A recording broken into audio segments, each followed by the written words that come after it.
And we should be live here shortly. Just gonna make Sorry. sure. That's fine. And we're up.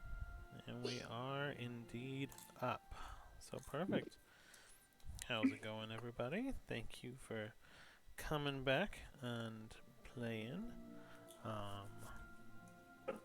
Cool thing is we're actually up to 15 followers now, which is dope. Oh wow. Ooh. Yeah, fancy. But yeah, That's one hell of a way to start Mega Week.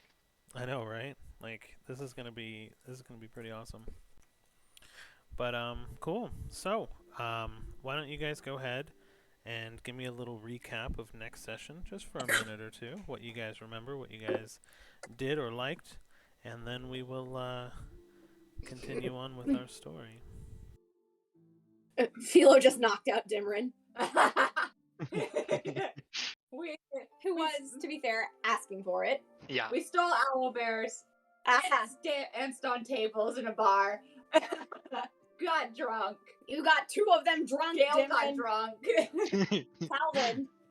We used No Calvin regrets. to insult Gail. Gail responded very maturely to Calvin. The mask that insults you when you hold him. Then Kidda's got a smick by guessing the right number. That was so fun and random. Then we set the owlbears free. Dimmer walked over and said, "Hey, we stole owlbears." And the caravan said, "That's cool. Leave now." That's beautiful, Katie. We left. And someone else can finish the rest. We got the heck out of Dodge. And Dimmerlin went pacifist for an entire fight while trying to surrender. Little flicker. You were a heavy hitter. We need you. He showed up. Then Gail's friend showed up. Made dirty Gilsius. jokes. I legit turned red. I don't know how visible that was. Made dirty jokes. Gave us a place to sleep. Helped us through forest. Could make us go zoom through forest. We were getting hunted by bounty hunters. Bounty hunters tried killing us. Kiddas lied and made two of them go away. Emotional damage. A Dimmerin straight up said, "I give myself up," and did nothing during the entire fight. And We everyone won. said, "What the actual ever-loving frick?" And then we sit around campfire, and everyone's like, "Dimmerin, no." Dimmer wanted to give herself up for everyone else. Everyone else is like, "How do you know what's good for me?" And Dimmer said, "That's my opinion." And then Philo knocked Dimmerin out, and that's where we left off. Oh, and we got gifts. Yes. She got a mirror. Dimmer got an amulet. I choked down an eye. By that I mean I spit it up because I'm an owl, and apparently that counts as an owl pellet now. And Gale has wings now. His Disney princess arc has begun. They do glitter every time he flies. There's Freaking- little bits of glitter. That's Freaking all that's glitter boy. around. Harry isn't even here to defend himself. That being said, he does have a migraine, so prayers. It was a pretty eventful session overall, so Yes. Oh, that's yes. good. So thank you for the recap. That'll bring us to where we are right now. We Woo. are in the middle of a clearing in the woods. The woods are starting to kind of thin out as you travel. But as you guys landed here, you guys know that you're about half a day to 1 day's travel to the port town, where you can get on a boat and head to your final destination. You did run into bounty hunters and murder them, although you have no idea who they were after or why. Only assumptions, because I love the fact that you guys don't stop and loot anything. You guys- I thought of that afterwards. it's, Case doesn't steal things though. We were trying to get the heck out of Dodge. I True. can't say the same about Cedar. just murdered two men in cold blood and had to get out of there. No, that was not cold blood. They attacked us. Well, technically Gilsius did. make Yes, the first move. But the Yep. thing is, they were after They were us. They They were gonna attack us. They were Once they gonna. found out we were lying. flying through our teeth and beak. So, no, it works out. So, Dimrin is now probably unable to take first, second, or third watch because she is in purgatory. She is asleep in a dream of white, and you just see Philo sitting on her head, growing ever so slightly by the hour. And so, here we are. The night is yours. Two of you are still awake. You'll see Gale and Ocarine kind of not volunteer to take any watches. They kind of just Gale kind of traumatized over his wings, just attempting to fly around the clearing a little bit to get used to him.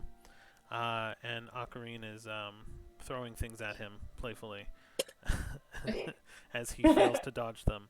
If you can dodge a wrench, you can dodge a ball. So you'll see them kind of do their thing for a little bit and then retire for the morning. So as the night continues on, it'll probably be about midnight now, and that'll leave Cedar and Kittis alone in a dark clearing with a dwindling campfire. You want to play with me? Sure. Do you have something you want to play, or I have a pack of cards? Sure. I don't mind. I don't mind. And Cedar begins to teach her how to play some type of card game. I don't know which ones are canonical in here, but if I get a choice, Crit Queen's Call from Okay. Critical Role. Okay, gotcha. Yeah, anything's more or less canon. So. Okay, cool. Hmm. Oof, that was one heck of a fight. Mm-hmm. What's that whole? That spear went through you. Is that just a thing you can do, or is that like a spell? Just a thing. It's a blessing from the Raven Queen. Anytime I teleport, I'm protected. That's pretty cool. I turn into like a ghost. Fitting. I thought so too. I've been like, it's a pretty cool thing. It's saved my life multiple times. Oh. Speaking of, you kind of something you said kind of caught me off guard. Dimron was freaking out. He said something about losing another party. Yeah. You don't have to tell me anything if you don't want to, but No, it's fine. If they were nice, they're just not around anymore. That's all. okay. If you need someone to talk to, I'm here. But again, I won't pressure you. Everyone has their own stories, and everyone has chapters they'd rather not think about. Yeah. So also, have you noticed Philo's been like slowly growing? I think it's just when he gets full. Yeah, He shrinks when after. I did see that like earlier this morning. He just kind of bloats like a tick. Thanks for that imagery. Thank welcome. you so much. A dream tick. Dream tick. Quite literally. Yeah. Yeah. You know what Dimron's dreaming about? I'm just glad that she's asleep now. Yeah, I wasn't entirely sure what to do there. No. Not much you can do when people are like that. Not really great with people anyways, so yeah, no, I caught on to that one. All right. So as the night continues, do you guys kind of just stay up all night chatting, or will eventually one or both of you guys retire? I think we'll eventually take like one of us will take watch. If you take watch first, I can meditate and take the second watch. All right, sounds good to me.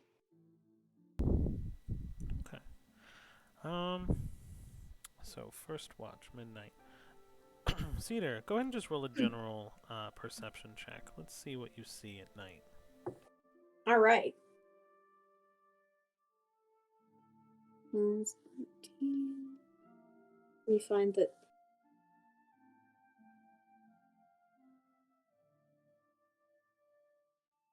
$16. Okay. So you don't notice much from the tree line. You're kind of in this clearing. You should be able to kind of see anything that kind of approaches you. What you do notice is that your feathers, your kind of under feathers at their base, used to be a lot darker. You kind of actually take some time for self-examination as well, and you'll notice that gold is actually kind of veining out into your into your base of your feathers. Give us 1 second. We need to unplug stuff apparently because there's a fire hazard. Anything that could potentially catch fire, just unplug it, power strips. I'm gonna take care of in there. Just want to let you guys know. Don't touch any of the appliances right now. What's the deal? We don't know. The lights are flickering, so that and the other wasn't working, so that's a sign of. Oh my gosh. So saying just unplug what you can, and if you need like electronics, it's okay. Keep those plugged in, but try and keep power You from plugged up. Yeah, That's great. That's keeping me warm. sorry guys. No, it's okay. Sorry about the lighting issue. No worries. It's gonna You be a little guys- darker here. You guys all right? Sorry. Do you need to go or anything? No. No, it's just I put in a work order, but we just don't want our building catching fire. That would not be preferable. Yeah, But yeah, no, we are good to keep going. that would be unfortunate. Yeah. All right. So- Sorry. What were you saying? if it does, we'll just blame Kiddis for casting fireball There or we go. something. Yep. Yeah. It's like you left her unsupervised. It's your own fault. And you left me unsupervised.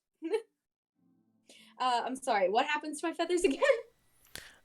So as the night goes on, you kind of take a few moments for self-examination, and you'll kind of notice that the base of your feathers, where they touch the skin, are almost growing veins of gold shimmer. They're not kind of. So when you're looking at the construct of a feather, the center usually has a darker base where it touches the skin. That is kind of growing outward almost in a golden shimmer, very gold. And that's what you kind of notice in the night. So nothing really happens out around you, so you kind of examine yourself. You slow down, you aren't really traveling, and it's quiet. And that's kind of what you're noticing.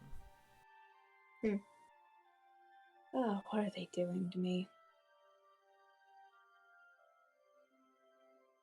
I mean, I guess we did what they wanted.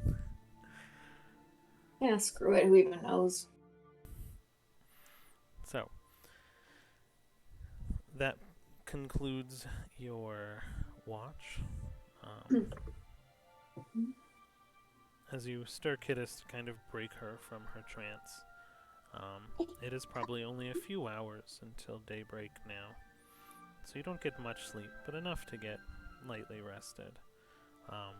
As the fire coals are just burning out the rest of the way, the sun will kind of crest over the tree line, and Kiddis will be alone for a few hours. Unless there's anything you want to specifically do, we can continue.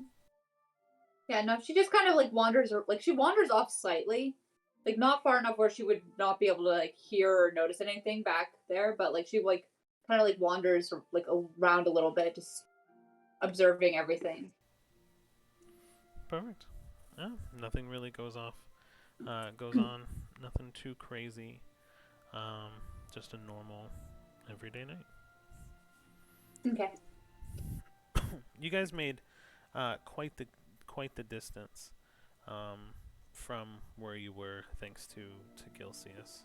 So, what you guys do kind of notice is that in the morning, once everybody's kind of making camp or striking camp, Gilcius is nowhere to be found. He kind of went on his own way during the night and has broken away without really saying why or what the intention was there. But you do notice that this druidic creature is no longer with you.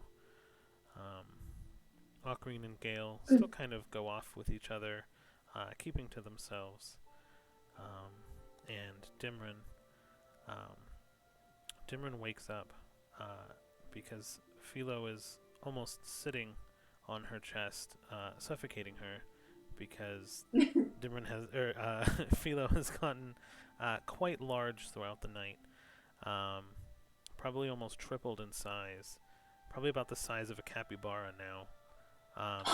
His feet will actually leave imprints on the ground, and you'll notice that he's no longer floating, but just kind of walking. As he kind of fades out of vision, as the sunlight cascades over him, he kind of vanishes, and Dimron stirs.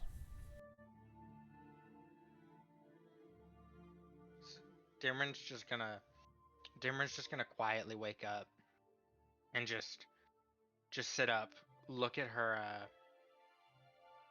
axe next to her, and just slowly stow it on her back, and then just quietly get up and go. So where to next? I mean, I think we keep going till we reach the port town. Morning. Right, yeah, that, yeah. Okay, all right, yeah. Kid just pulls out her like little chrome ball and just starts playing with it.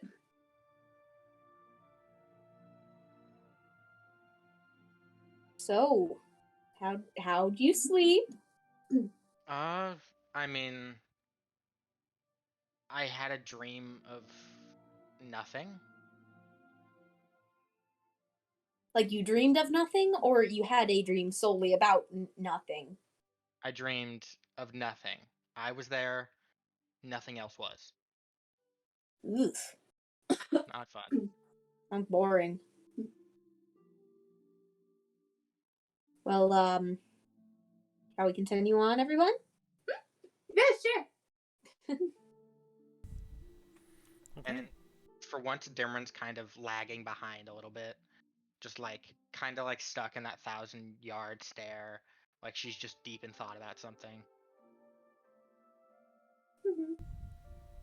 Kid Alright. just keeps like kind of pushing the ball way ahead of her and then chasing after it. So, I guess Gelsius isn't going to be traveling with us anymore. It must be more close enough that we can just walk. I mean, that is nice. And if we need to see ahead, I can just pop up over the tree line and see. So you continue. You pack up and you guys move. The day goes by, uneventful, quiet. Are you guys kind of back on the main road again, or are you still just taking the way through the forest? Trying to go Which way? Like, how far are we? You're probably about 12 hours travel if you go through the forest to the town, so you'll probably arrive as the sun sets. You'll have a couple hours of daylight actually, if you go through travel, because it's still summer. Days are a little bit longer, but if you were to go through the road, you could probably get there in about half the time. It's a well-beaten path, traders, you know what I mean, things like that. With this, though, you'll probably actually arrive either way around the same time as the caravan. If you take the road, you'll just beat them, and if you don't, you'll arrive as they're breaking down. So, which way we want to go? We don't have our fast forest method. Yeah. I think we should. I mean, I think we should go on the main road, but be ready to get off as quickly as possible in the event of any trouble. agreed. Okay. That's Okay. what I wanted to do in the first place. Well, So you come across a lot of people in your travels, a lot of traders, a lot of people like say hi. They're very friendly. A lot of people are just kind of moving their wares from place to place. Like I said, this is pretty. It's pretty common for them to go to the water channel up to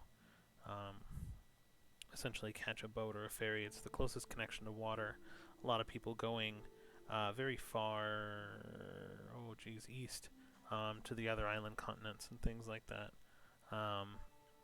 So this is kind of where a lot of people lift off. There's a lot of so You know what I mean? You could stop people on the road and it wouldn't be uncommon. Trading, things like that. People will probably try to sell you stuff as you kind of go. Like, hey, check some stuff out, right? But for the most part, everything seems very uneventful. Um, as you get closer to the town, there will be a couple of, town guard looking folks, people kind of checking, stopping people, making sure that they're not up to no good. But for the most part, no real issues until, no real issues, and then you can reach the town.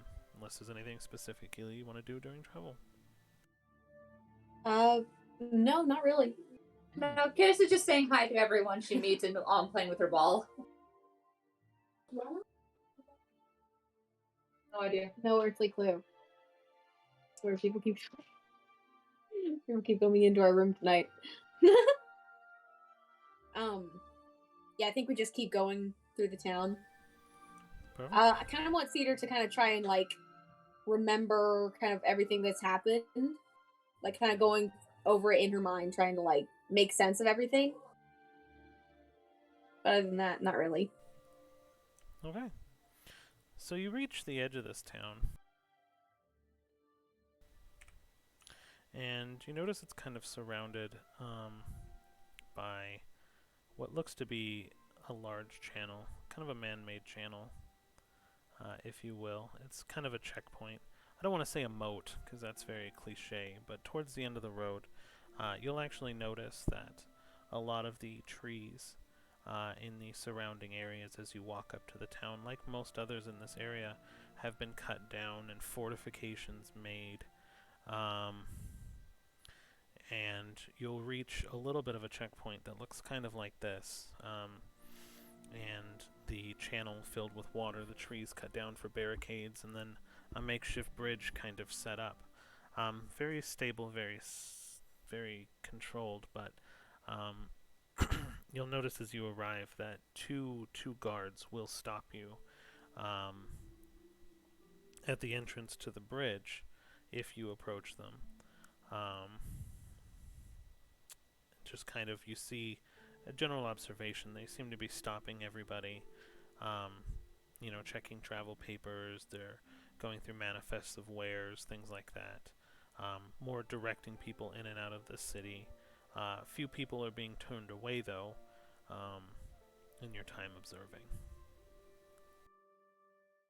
Does there seem to be any common denominator about the people being turned away? Roll a general. Let's do an insight check, actually. Okay.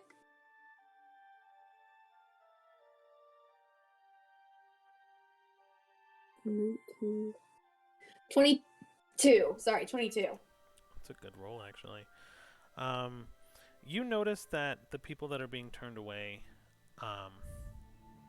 look, I don't want to say non-human, but non-standard race. So a druid gets turned away, someone who is like kind of very animalistic, very naturous, right? A couple of small goblin-looking creatures, normally accepted race, kind of also turned away. And you'll notice that a tiefling gets turned away, but she turns and kind of continues away from the city, but her party actually abandoned her at the post, and they were allowed to enter. So you see her kind of turning away, going her own direction. But that's kind of what you're noticing. Dim. What's up? Dim. They're turning away people up the gate. I'm not entirely sure what to do up there, but I thought I'd let you know. I don't know if it'll be trouble. That helps a lot. I'll try and act as normal as I can. Sorry. No, don't sweat it. And Dimran's gonna walk up to the Dimmer's gonna walk in front of the group now, kind of taking charge a little bit, and just go, just do it. Just do what we did with the mines. Act like we're supposed to be here. Okay. And Okay.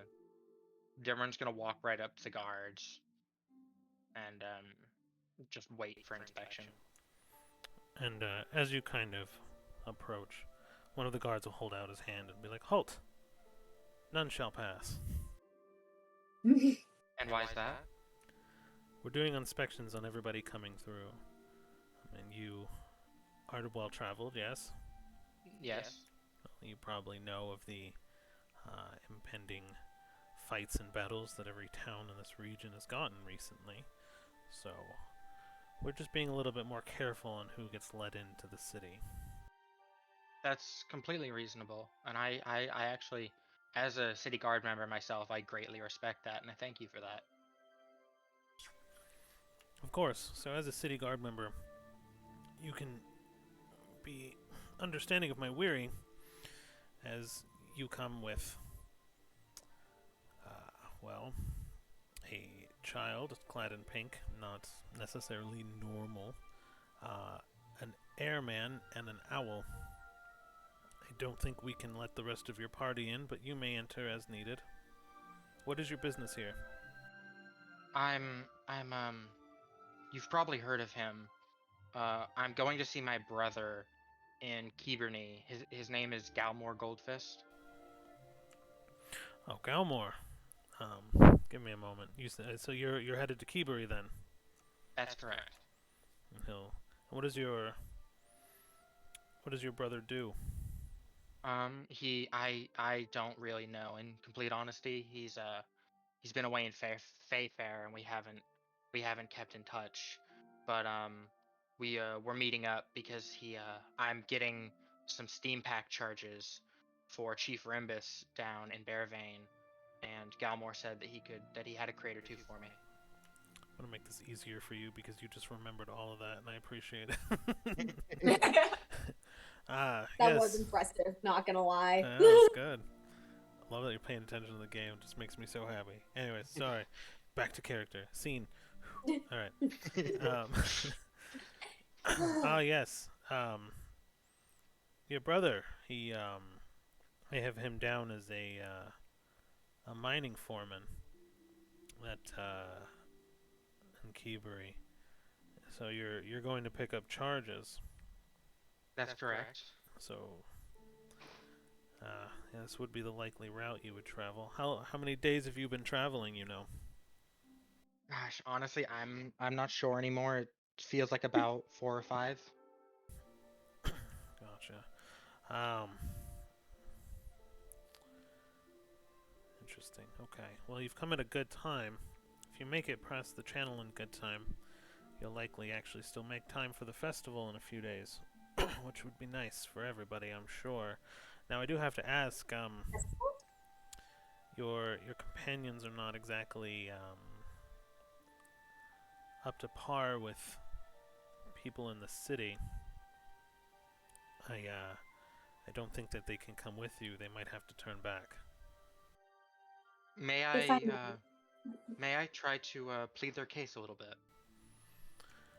Yes, unless you know of a way of someone with reputation in which could vouch for them, I see no real way. But Actually, clear.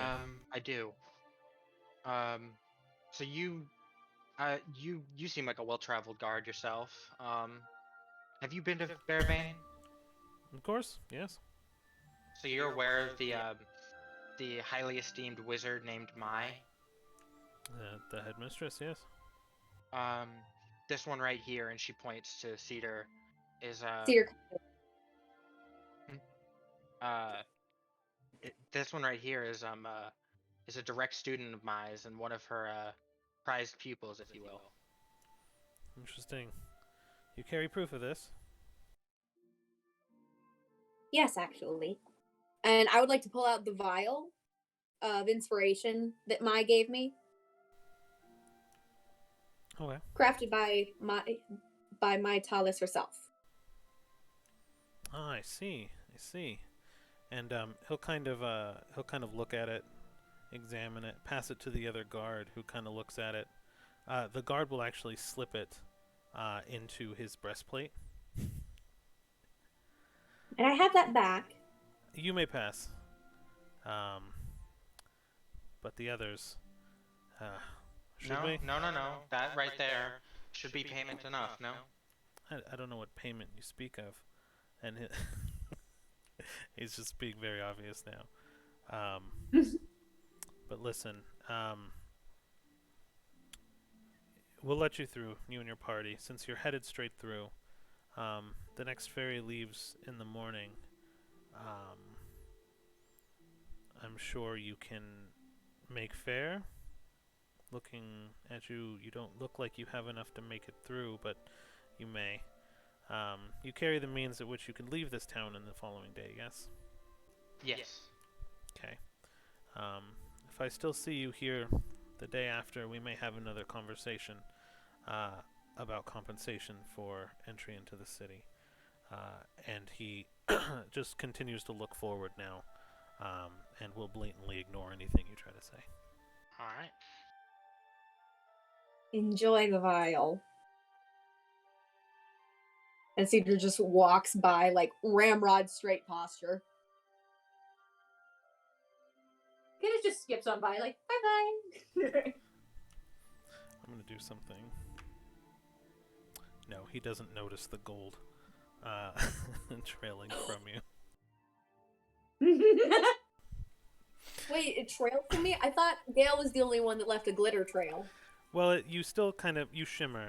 You yourself, like, if your feathers are ruffled, it doesn't leave a trail. No, not per se. Okay. But, if you like, yeah, if you kind of like ruffle, you know what I mean? Anything that would expose the underlayer of your feathers, your fluff, if you will, it would be noticeable. But no, he doesn't notice anything on you. Kiddos just skips by. They kind of look at each other when Kiddos goes by, like, the heck. Gale, of course, is covering his wings. They would assume it's probably just a backpack of sorts. And Ocarine gives him a little hiss, but all in all, you guys get through. As you pass, though, you are greeted by familiar faces as you kind of establish yourselves into the city. Right off onto the side of the town, you notice the caravan. The caravan master, they seem to be breaking camp. They haven't fully entered the city. They're kind of a little bit on the outskirts, just kind of making their way and unpacking there. Which is a bit strange, but that's where they are. So, what do you guys do now? What? Dimron's gonna kind of stop Kiddos and go, just, we don't know them. But We don't we do know know them. We Kiddis. I think they might look familiar, but I think you're thinking of someone else. Very, very obvious wink to Kiddis, trying to get the point across. Should I do an insight check to see if I Please. get it? Oh goodness, please. Damn. Okay. So I got 15. Can I you would- hear us? Yeah, I would say that was enough of an understanding. I think it would be pretty straightforward what the intent was behind that, yeah. Okay, good. I know it sucks, but And so Dimron's gonna walk up to them just like she's walking into a store that she's entering for the first time. And she's gonna go, "Yeah, hi, I know we haven't really met before, but I was told that y'all might have a crate of steam pack charges for a Dimron Goldfist."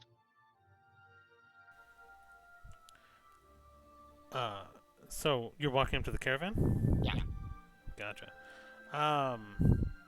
Or not steam pack charges, steam packs. Steam packs. Yeah. You kinda know we do. You can go see the master and he can explain what's going on if needed. And he does not know of the conversation, so he goes up and like starts talking to Cedar, starts like be like, so hey, how's it going? We missed you these last couple of days. He starts chatting her up. Aw. I thought y'all didn't really like us, but hey. They don't know about what we did though. Well, no, like just in general, they Yeah. were all standoffish at first. I mean, you guys travel with someone for a couple of days. You get to know each other. I mean, yeah. Plus, you're a little. You're a hoot. And it just tries to make. that was his. Hold on. That was his attempt at flirting. Mercy, buddy. Oh, darling, no. Oh. It doesn't really work, but Cedar's amused. That's better than nothing. Yes, owl puns. And so Dimron's gonna walk right up to the caravan master's area and just give a heavy knock on the door.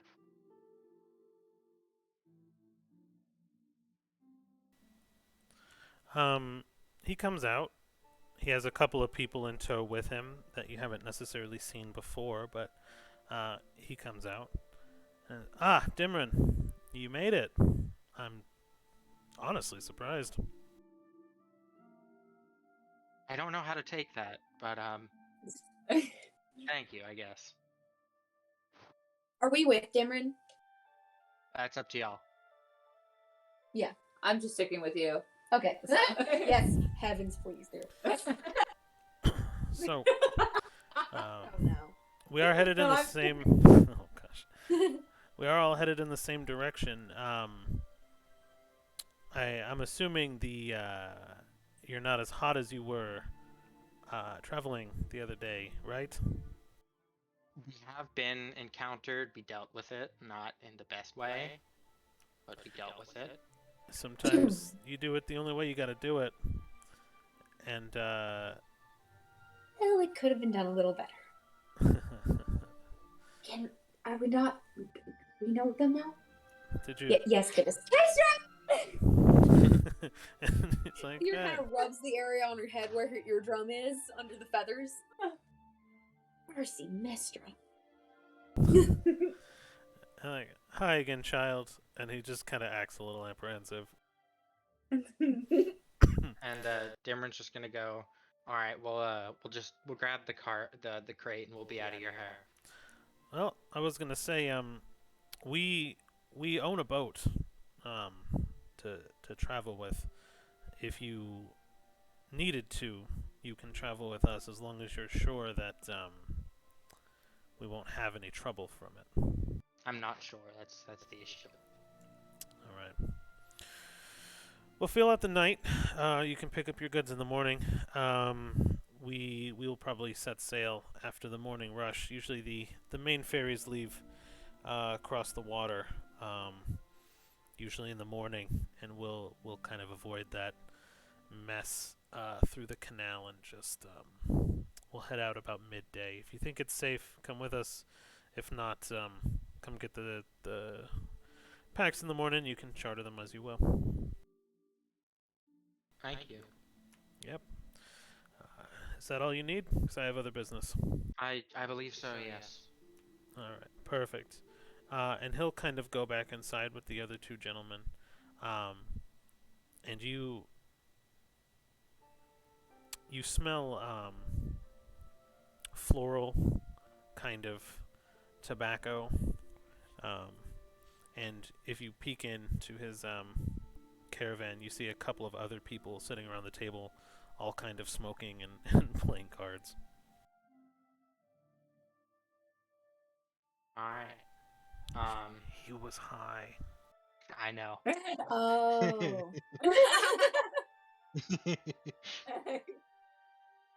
And Went over my head completely.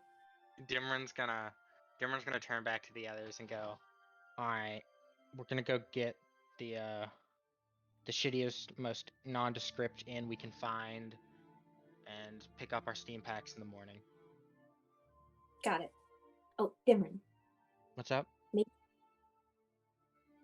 if you can find one that does have rats, then I might be able to get us a free stay for the night. Okay. It's a little trick I've learned over the years. Candace is like very visibly not pleased by this plan. And so I guess unless y'all have something y'all want to do, we're gonna go look for an inn. Yeah. And I want to keep my eye out for like a library in this town if there is one. Or a bookstore. There are definitely shopping districts. As you can kind of see the outline of the town, it's set up a lot like a lot of towns. Given the outbreak now, there are fortifications around it, a layer of farming, where you saw the farmland where the caravan was kind of setting up, and then there are gates further on the inside of the city. As you kind of come in and come through, you'll hit a small market, a small bazaar. Half the shops are closed though, given how it is a little bit later in the day. Some of them look like they don't have people there at all. But you'll go through a shopping district, and then if you continue onward on this little bit of inner ring, you'll run into more of the inns and things, more towards where the docks are to the right. You would assume, having never been here. All right. While we're in the shopping district, actually, I'll wait to get to the inn first. Okay. Yeah. I want to just get to the end as quick as possible. Sure. All right. So a couple of people, you notice a couple of other travelers headed past the market. You can kind of follow them. And as you kind of get there, you'll see a whole row of just various inns. Some of them very, very large.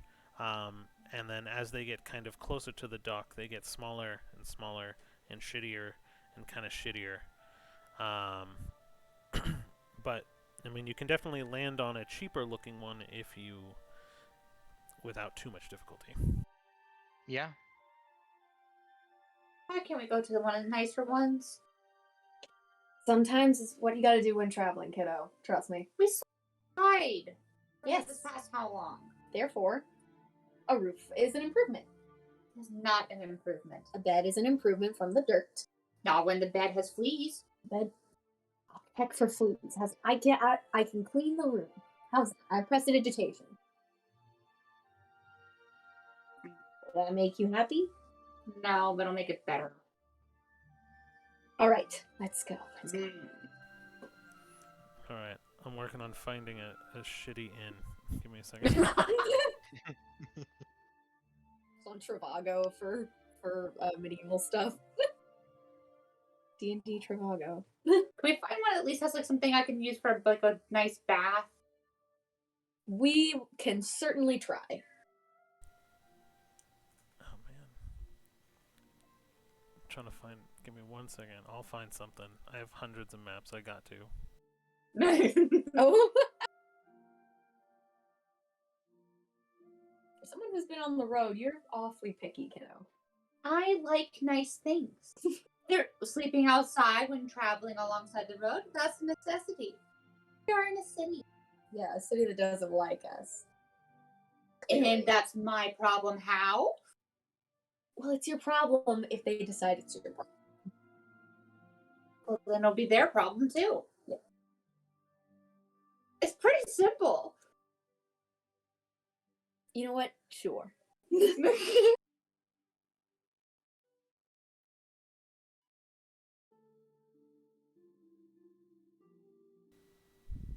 There, I found something that might work. It's not the best, but hold on.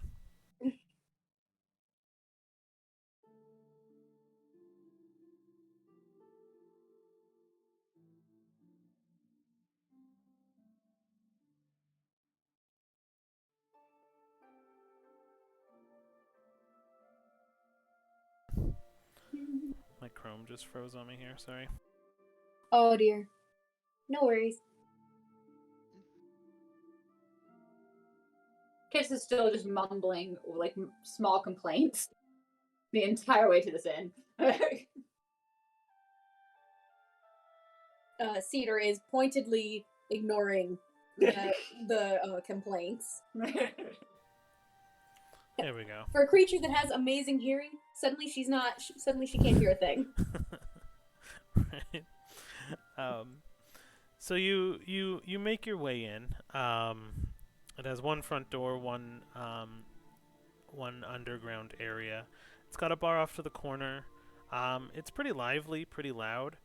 Um, if you were to go downstairs, you would find where the rooms were. The back room there seems to just be for staff. They go in, they come out with additional food, kegs, alcohol, things like that. You can tell they try to do some things to kind of like keep it nice, but there's very little storage. Stuff is just piled in the corners, you know what I mean? But there seems to be a lot of people here. It's very lively, all things considered. Probably because it's cheaper. It seems to attract a rougher crowd. A lot of the people that you'll notice are more tatted, inked. There seems to be a lot more gambling. The smell of smoke really fills the air. It almost burns your lungs as you breathe in. But you are. Oh. A weird mixture of a hoot and a cough kind of come out of Cedar. But you make your way in, and you're greeted by a tiny little fellow with a burlap hat. Kind of a halfling, carries a knife for no reason other than to carry a knife. And you notice as you look at him, there's like 10 to 15 knives on this little halfling. And he goes, hello, welcome. Would you guys like some drinks? You can have a table, or are you looking for a night stay? Just one room for 3 people. One room for 3 people. Okay. That's a lot of people per little room. I don't have to worry about any trouble, do I? No. I'm just messing with you. Welcome. You can have all the trouble you want here. And he kind of goes to the bartender, and he kind of waves him, be like, new faces, give him a drink. And he'll be like, first round's on me. I love this place. I own this place. I live in this place. Don't mind anything you smell, see, hear, or do.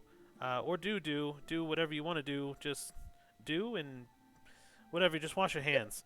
And if you need anything, I'll be in the corner. And so you'll see him kind of go back and return to what looks like darts, but with throwing knives. And he's like chucking them, and you can hear the thunk. The walls are really thin and kind of not insulated, so it like echoes throughout the entire place, and the floors are creaking as you walk. But he goes back and like finishes his game up with the couple of people that were playing. This place doesn't seem like it has a bath. It might not. There's a chance it might not.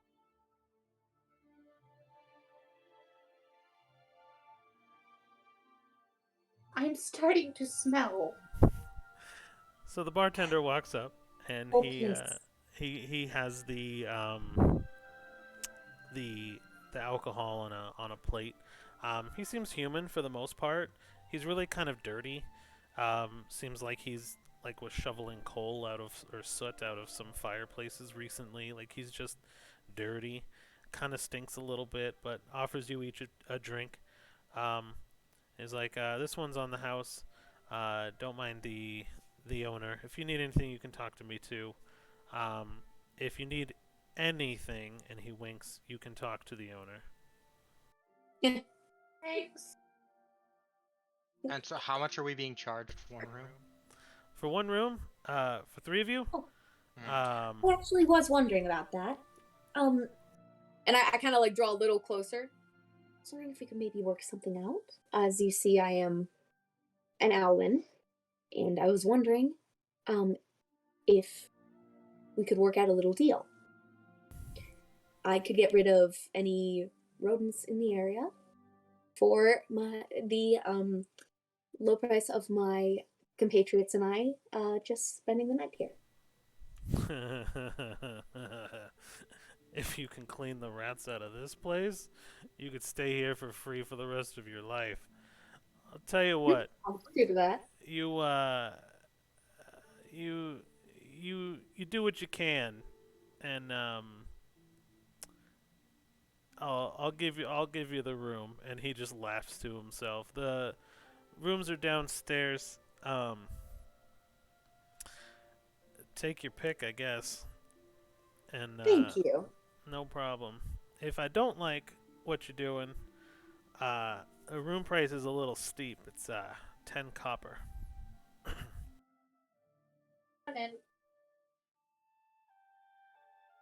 Thank you very much. I will do my best with the rodents. And he just laughs and walks away and starts pouring drinks from some others. I may have gotten us free rooms. Free room. What they Finger. do? Oh, we need to do this as quickly as possible, Dimron. Yes, we do. So you'll see the bartender after a few moments walk over to the halfling and roll a perception check for me. How many of us? Do it as a group, I guess. I got a nat 20. 14. 9. Gotcha. Okay, so the nat 20 is probably going to save you here. You each can kind of hear him laughing his words, saying that they were going to get rid of the rats and that he was given a free room. And because usually that would be something that would piss off an owner, right?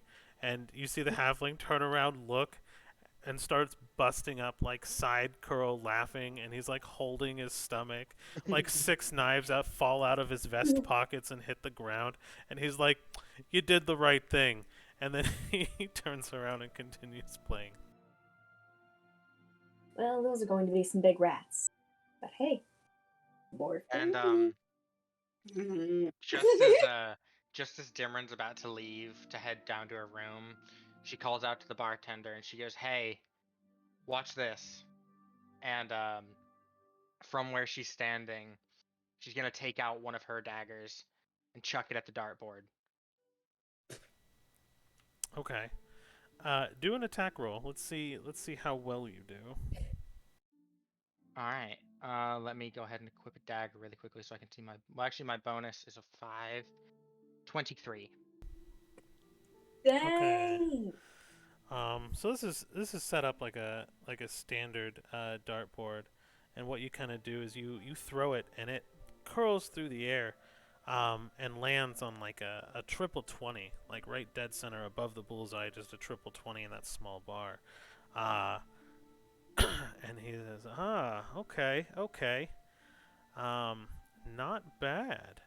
And so he'll take your knife and he'll kind of spin it on his single finger, pointer finger, just the tip. And you see kind of a small drop of blood drip down as he flicks the knife up into the air. It lands on its hilt and continues to spin in front of you as he licks his finger and he says, "If you ever want to play a game, I'm always here for a wager." I think It is I'm like- alright right now, but you've definitely piqued my interest. And that's all I wanted to do. Enjoy your room. And he starts laughing again. It like sips like the alcohol and try to taste it because nothing smells good in this bar. Surprisingly, it's hard liquor. But it's mixed with like heavy cream and cinnamon and coffee, and it's a hard liquor, and it actually goes down really smooth. It tastes good. You get kind of energized drinking it. So it is very coffee, but it almost tastes like a tiramisu cake with like a little bit of vodka at the bottom. Yeah, like no, that. bad plan. So basically, Kid just starts drinking it then. Oh, wow, you're really taking that. Dimron just tastes hers and then immediately whips out her journal and starts taking notes. Cedar kind of looks at hers for a second, but then she kind of slides it over to Dimron. Here you go. Thank Take you. action. She finishes it. you'll see Gale kind of take his too, and just kind of stare at it for a minute, still wearing the ring. He's still wearing the ring, right? No, he took it off. Oh, did he take it off? He Okay. did take it off. Yeah. He'll have a moment where he comes and asks for the ring for a moment. No. No, you're Okay. already a lightweight, Blue. And then he'll say, "I understand," and he'll go to the bar, finish one, like finish the one he got for free. Out of character for him, he's going to take one from the patron right next to him without asking, and finish it, and set it down on the table, and then pass out. Well, dang, he could have had mine. I'm kind of worried about Dameron's gonna walk over to the patron who just got his drink stolen, hand him Cedars, go, sorry about that. I don't know what his deal is right now. His deal is he's here, buddy. Don't worry about it. If he And, needed it that bad, I would have paid for it. But I appreciate you. And he'll just down half of the drink that you just given him. You want the other half? And he'll kind of like, I only lost half a drink. I'm he's- alright. Slurring his words is like, all right. And Dameron's gonna go take Gale and just kind of like throw him over her, like kind of like piggyback him basically, and carry him down to the room. All right, let's see our accommodations, shall we? That's a big word for this place. It's dramatic irony, Kiss. And then Cedar walks down to the room. At least their alcohol's good. Still don't think it was a good idea for Dimmer to give you alcohol, but Denver didn't give me alcohol. right. No, she just encouraged your consumption of it. And she was right. No. And at Dameron hears this, just adjusts Gale for a second so that he doesn't fall, and just sticks out her hand for a fist bump to Kittis. No. We're gonna have fun. So you head downstairs to find yourself a nice room. And what you're greeted with is a smell. It is underwater, not underwater, excuse me. It's underground in an inn next to water. So as you can assume, it's very moist. The condensation fills. The humidity down here is just very high. That leads to a lot of smells, like mold and old food. And as you kind of walk in, there are rats. Like, you kind of go in and they sense your presence, and it's like the first person that's been down here in a while. Well, And- our stream froze. Oh, really? At least the cameras did. Dang. Okay. Weird. Okay. Let me.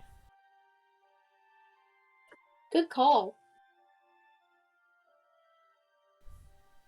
So my OBS is working on my side. Oh, we're good. Never mind. Good. Yeah. So it's super windy here. California is actually flooding right now, and Oh. Nevada is getting hit with storms too. Not as bad as California, but we're actually getting water for the first time in like 10 years. So, Oh, mercy. so I'm noticing my internet went out twice actually while I was working today, and so I was working from home. So if I knock out a little bit or slow down, just let me know, and I'll keep it going. Just let me know if you can. Okay. The problem is it looks fine on my side. You know what I mean? Mm-hmm. Yeah. But okay. So yes, we will continue then. So there's almost like stalagmites, whichever ones come from the ceiling, kind of growing out of the wooden floor above. It's very creaky. You can hear the footsteps, and as you guys kind of enter, probably about 24 rats will kind of scatter all around you. and try to scamper away and go into holes underneath walls and underneath doors. And there's no one down here that you can see. It's just a long hallway with a bunch of wooden shacks that the wood is actually expanding and kind of warping because of the moisture down here. First, I want to use prestidigitation on the room to clean it as much as I can. So your magic works. It goes as far as it can go. Um, it definitely makes the room feel a little cleaner, a little bit brighter. You can see there is a pot with a couple of towels in it. The pot is on a small candle to kind of warm the pot. It makes it more of a lukewarm. You assume that this is your bath for the night, looking at the pot with the towels in it for washing. And otherwise, the bed is actually just a wooden frame with kind of straw packed into a burlap sack. There's only one of them, though. And for the Tower of the Fey Queen. She had a nice bath, at least. She also had 2 cockatrices. They weren't stone. They weren't harming anyone. One of you 2 can take the bed. I don't need it. I don't need it at the moment. I have a few things I'm gonna go do in town. Don't worry, I'll lay low. Oh, you're the one I'm least worried about. It's not too late for us to find a nicer place. Yes, it is. No, it is not. You get the bed. That's a plus. That is not a bed. And I'm going to go take care of the rats as I promised. And Cedar just walks out of the room to go hunting. Dimmer's gonna call after Cedar. I'm heading out. You're on kid duty. When have I not been? Keeps hunting. And Dimmer's gonna head out. And I shot you a message DM. So that's what I'm gonna do.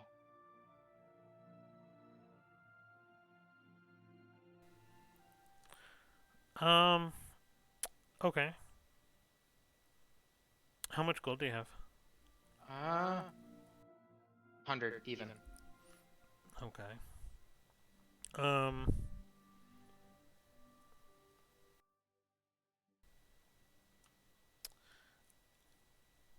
I'll say you so you're headed out right now?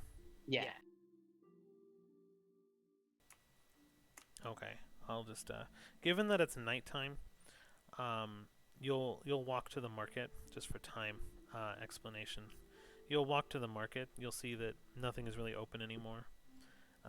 Everything's kind of closed up. However, you did remember seeing a bunch of tradesmen and things like that walk to more expensive inns. So you can find one in a bar and make a deal for some goods that way. However, it'll probably cost you about 5 gold worth of supplies to make a functional what you're looking for. Yeah, I can do that. Okay. So you kind of go back and forth. You can make a deal. If you want to barter, you're definitely able to. Just let me know. No. Just gonna shoot it straight. All right. Easy enough. So yeah, that's fine. So we will go ahead and cut back to Cedar then. And you are rat hunting. Kiddos is making do with the not bath.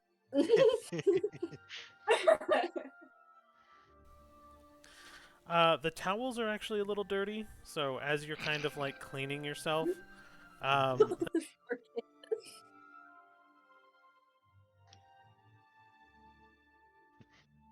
Ew.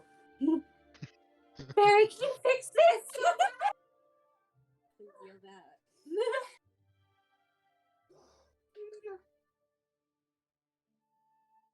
That's it. No. No, no, no. No, no. We are in his house. Kiss tries to sneak out. Oh gosh, no. So you kind of sneak up, and I'll cut back to you in just a second, Cedar. You'll sneak up. Kiddos will go back to the bar, and you'll just hear roaring laughter as you hear a bunch of people going, "So how are the rats going?" as they see Kiddos kind of come up. And the whole bar just erupts with laughter, and you can hear it all the way downstairs, Cedar. That is not my current problem. That is the one who decided. That's going to be her job, not mine. So the bartender will walk up to you and go, "I think you probably need another one of these." And he'll laugh and be like, "On the house again." And he'll hand you another one of the same one you got earlier. Grabs it and is like, yeah. All right, Cedar. Here we go. Let's see. Here we go. So you notice a bunch of rats around you. And so you go ahead and make an attack roll for me really quick. Okie doke. The close action.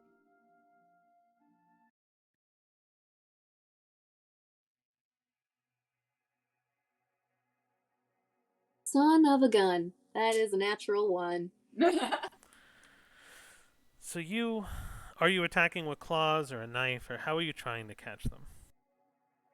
I think right now I want to try claws, but if I'll use a knife if I need to, but right now I'm just trying to see I'm trying to gauge where these rats are at.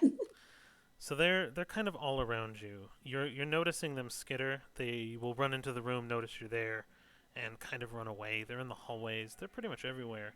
And you attempt to grab one with your claws, and almost as if it's faster than a normal rat, you miss, and you just jam your fingers back and your fingernails back into your hands, and you just into the ground when you're trying to grab one of these rats, and you actually hurt, and your fingers are now pulsing at the knuckles because you just kind of gauged it a little bit wrong.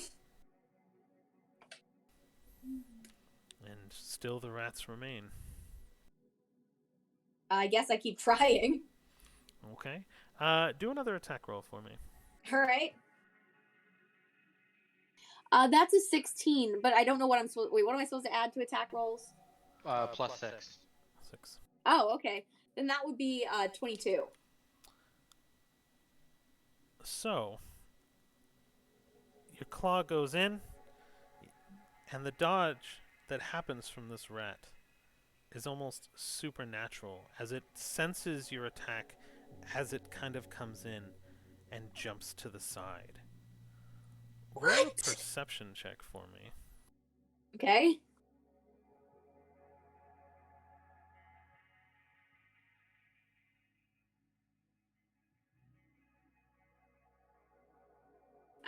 That's an even 10. Even 10. So you see the air around the rat's feet almost curl around in the dust that is left on the floor. As it almost, you can't really fully gauge it, but it almost looked like it did a magic jump aided by wind.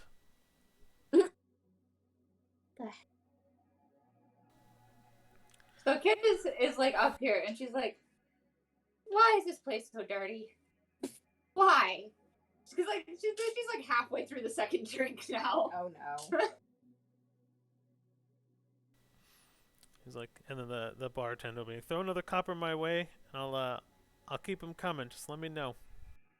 Okay. So, any thoughts, Cedar? I wanted to use how many rats do I see around me at this moment? At this moment? Yeah. Let's see here. Where do you want to position yourself here on the map that we have? Hi, Chaotic. Hey, what's up, Chaotic? Aw, thank you, Chaotic. Thank you. I think I want to be here because I feel like they'll kind of want to be near the barracks. Oh, it put me under. There you go. So from this position, you'll probably see about 8 Burrow rats. now. You'll see about Okay. 8. I want to use magic missile at the first level to try and shoot 3 of them. Okay. So your magic missile, you spend the slot, and they see it coming, and with speed faster than any rat you've seen, they actually dive underneath a door, and your magic missile hits the door with a loud thunk, and all 3 rats that you attempt to shoot at will have dodged in some various strange way. But now you're noticing that fewer and fewer rats are around you, but you hear them still. Why are they so blasted fast? I'm not sure what to do at this junction, so I'm gonna wait for a bit. Oh, yeah. So Chaotic said the videos just are frozen again. Oh, jeez. So why? Goodness. Let me do something here really quick. Because it's still moving for me. Is it moving? Okay, I just got it back. It's got it back. So yeah, I think my internet is just not having it right now. So what I'm gonna do is I have to keep like reopening Discord, and it seems to recover after I do that. So I'm gonna leave it on OBS for a minute, and that way it'll work. Trial and error. Oblivion. Oh, thank you, Chaotic. Yeah, I appreciate it. It's raining pretty bad over here, so I'm actually surprised I still have internet. It died a lot today, so if I die randomly, don't be surprised. No, but, thank you so much. It's cool that you actually stopped by again. I appreciate it. It's awesome. Yeah, we really appreciate it. So after Candace finishes her second drink, she meanders back downstairs to investigate the loud bang. Okay. So you're kind of like stammering down the stairs now. You had 2 really heavy drinks that were large. Yep. Oh, mercy. And roll a survival for me, just randomly, or a Constitution. Just give me a Constitution. Constitution save. Just do it a check. Straight con. Just straight con. That's 11. You have the worst case of hiccups that you've had in a really long time. So you're kind of a little enamoredly drunk, and as you're kind of going through it, you're just getting a random every few minutes. But you come down and you see Cedar just examining these rats. Roll Cedar, and I'll let you pick because the outcome will be a little bit different. Investigation or perception? Investigation. Okay, go and roll it for me. 11. 11. Okay. Ooh, the bloody +6. That's oof. So you notice a couple things. The pattern of the rats seems to be kind of the same. They're going through. They seem to be following a very specific path, and with that, you notice the first time that they seem to be collecting a few things, and then kind of scampering back through different walls, things like that. But they seem to be going, grabbing something, and kind of making their way back to the room down kind of in the far left. I want to go inside that room. Hi, Cedar. Hey, kiddos. Whoa, you good there? Oh, no. How much did you have? It tasted really good. I- In my defense, it tasted No. really good. No. It's the only thing good about this place. I'm starting to agree with you, but They would laugh so hard when they heard about the rats. it's really funny. We could have gone someplace so much nicer, you know? Thank you for adding that. Thank you. You should go to bed. No, there's no bed. There's a bed. It's a mattress. Does not count as a bed. Come on, it's better than the dirt. The towel made me more dirty. That's horrible. I'm so sorry. I don't. With me, I'm having to deal with freaking speedster rats. Frozen No, again. not you. Hold on. I gotta see this. I'm trying to go on. Make my life so much better right now. Sure. And I try to get one with my claws again because I don't want to waste another magic spell slot on this.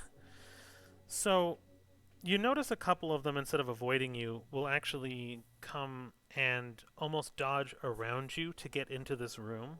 So go ahead and do an attack roll. All right. That was another nat one. Why? Why? Because you guys let decide to stay at a crappy inn. You know what?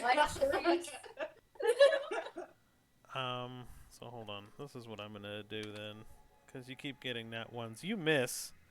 And as you miss, about 7 rats will jump up, start crawling over your body, and 2 of them will bite you as the other ones kind of distract your arms and hands as you kind of fluff about. And they're going to bite you, and you're going to take 4 damage. Dang. And you're also going to roll a Constitution saving throw. Oh, come on. Okay. Give me just a sec to find my con save real quick.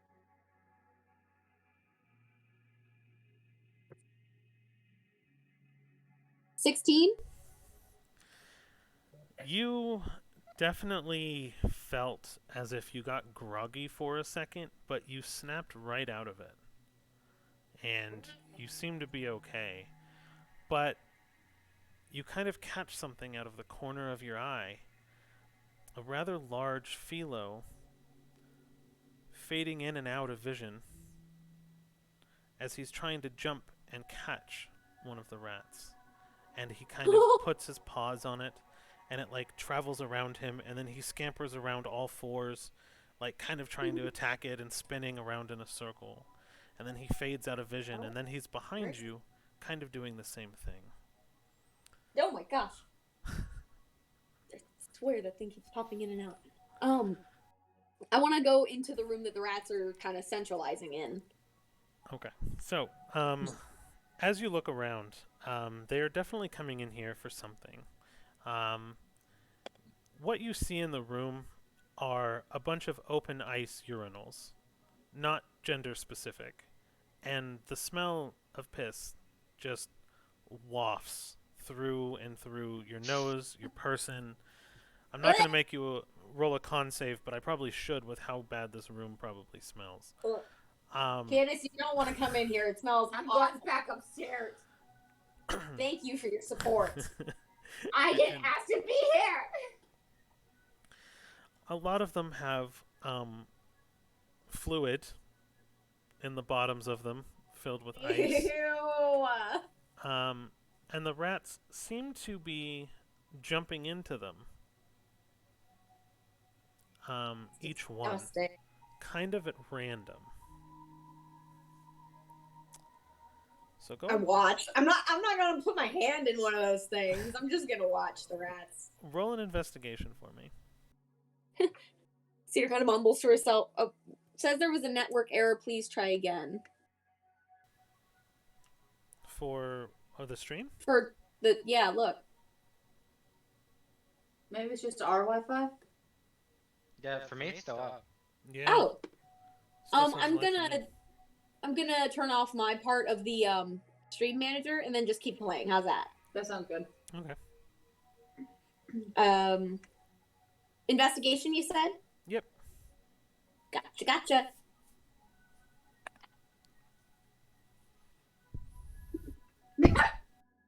An 8. I'm so sorry. This No, really you're sucks. not. This really sucks me. I know these are low rolls. I'm curious, but So sorry. you that's enough to notice a pattern because you're standing there for a while, so it makes it a little easier. And you'll notice that they're actually kind of going into them in an order.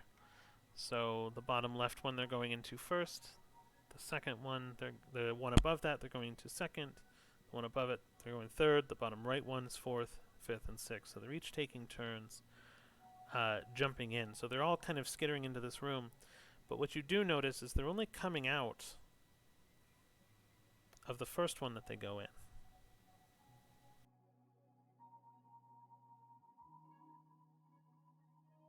Oh.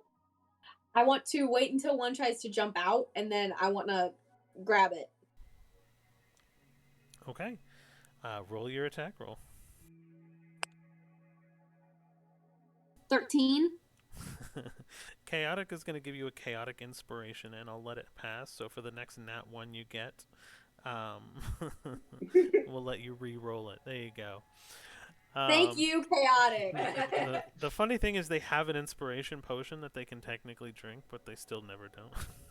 Mine got taken. She gave you I'm saving 2. mine. Oh, Dimron still has one. Got it. Yeah. Okay. Yeah, I didn't keep them both on me. I gave one to Dimrin. You could use it right now. So you did a 13. So you notice kind of as you attack it, it's almost in midair, and you go to like pluck it out, and almost as if it jumps off of nothing, it skillfully jumps over your hand as you go to grab it. So where it should have gone, you can clearly see a pocket of air form under its feet and jumps right over. And right behind you, a rat will kind of skitter around, circle you, jump into the pool of fluid in the urinal to, we'll call it position 1. You know what? Screw this. Screw all you rats. Screw it all. I do not have it in me today. Kittis goes upstairs and she's like, she pulls out one of the potions that she doesn't know what it does. Oh The no. one that she bought from the lady that her thing made, and she's just like, what the flip do you do? Oh, kid. Yeah.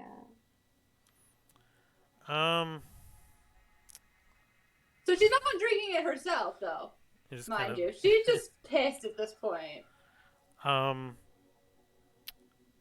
Well, you can investigate it. It has a little bit of a sweet scent and a little bit of a bitter scent. But all in all, you don't necessarily have the expertise to discern what it does. You just had the description that it's just supposed to make you feel good, right? Like it's just supposed to be good. So she walks over to, like, she goes like, eeny, meeny, miny, and then picks just a random patron of this bar. No.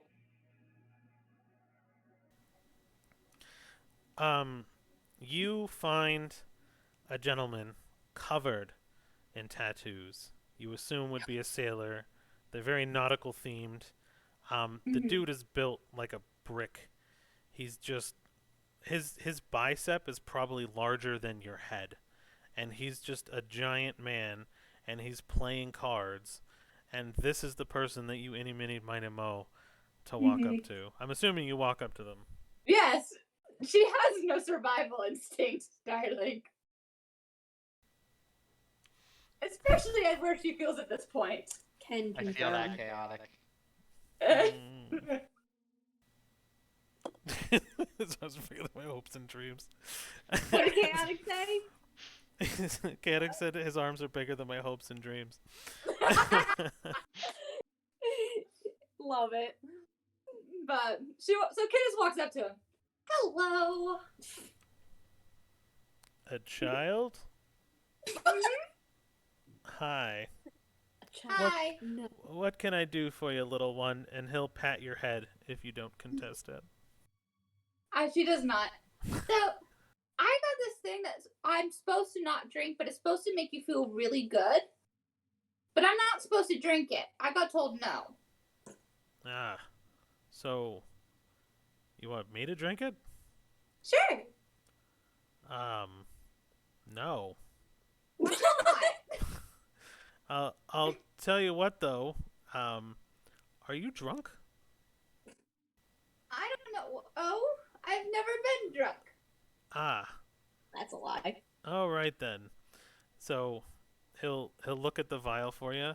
Um, let me see that small thing, child. I don't. Why is there a Okay. child in the bar? And he looks over. Gigi, the fuck is this? And you see kind of the owner throwing knives still, kind of just shrugs. And he's like, I don't know. And then he goes to he motions to the bartender, get her another one. And he's like, okay. So he starts preparing a third drink for Kittis. So the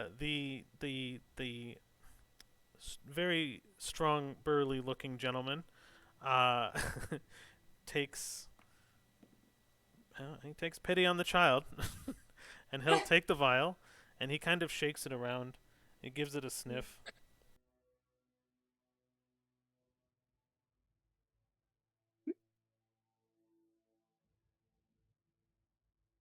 Fence is killing me. Sorry, one second. The wind is definitely No worries. knocking some stuff over outside. So he kind of spins it around in his hand. He sniffs it. Is like, oh, man. Yep. And he kind of like sticks his pinky in it and rubs it on his gums. Ooh, music change. Nope. This He is what the thing makes you feel. He turns into 8-bit. Right? Sorry, that's copyrighted music. That was not supposed to play. Terrifying.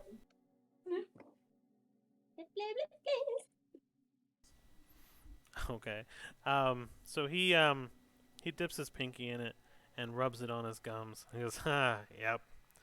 Oh man, that reminds me of my early sailor days. And he just kind of smiles, and he puts it back in your hand, and he says, "That's not for me anymore. Maybe 20 years ago, but not now." And What is it? It's caught. Cop? It's caught. Yeah. It it definitely makes you feel good. You ever done mushrooms, kid? Mm-mm. Out of game would probably have about the same effect as mushrooms. Kind of vision blurred, colors, motions moving, overall just kind of feeling good. And so basically this is it's liquid magic mushrooms. Usually they use Oh, it. Chris is gonna have so much fun with this later. Oh, good grief.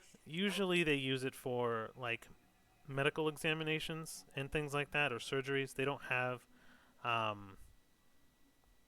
really anesthesia. So if you're in like the military, a lot of times military people would use it as it's basically a calm down for like extreme injuries, surgeries, but people use it for recreation in liquid form as opposed to the powdered medical form.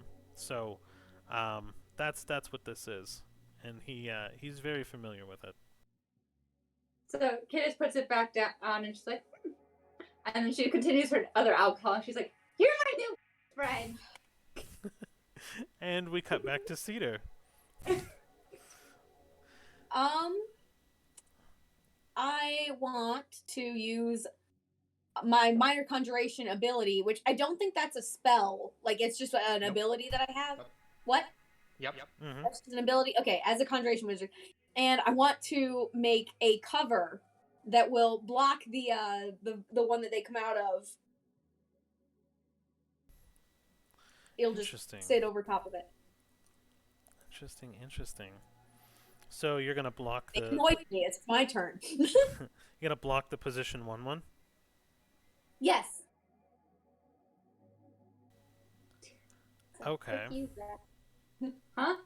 Conjure up. So yeah, it's actually it is a physical object, non-magical. Okay. Dim. Blah, blah, blah, blah. Okay, perfect. So you're just gonna attempt to cover the urinal then? Yeah, like kind of seal it up so that they can't get out. So interestingly enough, one of the mice jump in, and you create this conjuration, and it covers the top of it. Create a nice little perfect seal, airtight. And is it translucent or is it going to be solid? Translucent. Oh dear. So you see the mouse now breaking the surface of the water. So it tries to jump out and it breaks the surface of the water. But as it goes in, the water surface doesn't break. And then it jumps out again and tries to get out. And you hear the constant of it hitting the bottom of your conjuration. And you hear it kind of squeaking, getting really violent. And suddenly, dozens, if not hundreds, of rats surround you. All around you, swirling and Oh. swirling in a circle, and another couple of them start to chew at the porcelain bottom of this. Okay. I'm sorry. I moved To it. get this out. So it jumps out again, and the surface of the water breaks. But roll a perception. Oh dear.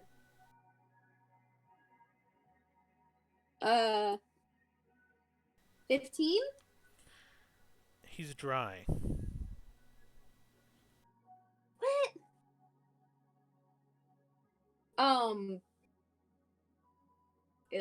fine. I dip a claw in the water. Just like the tip.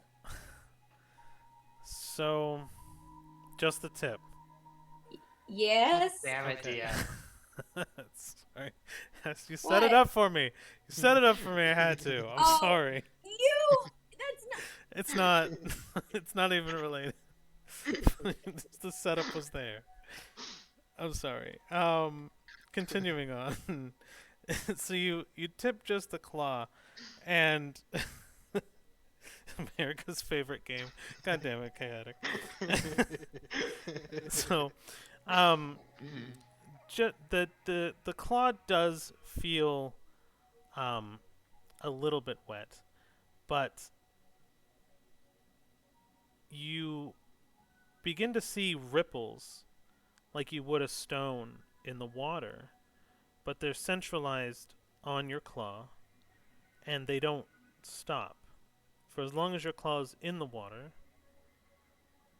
continues to ripple. But there's no other motion. You can actually see small particulates of dust floating through the air in the dim light.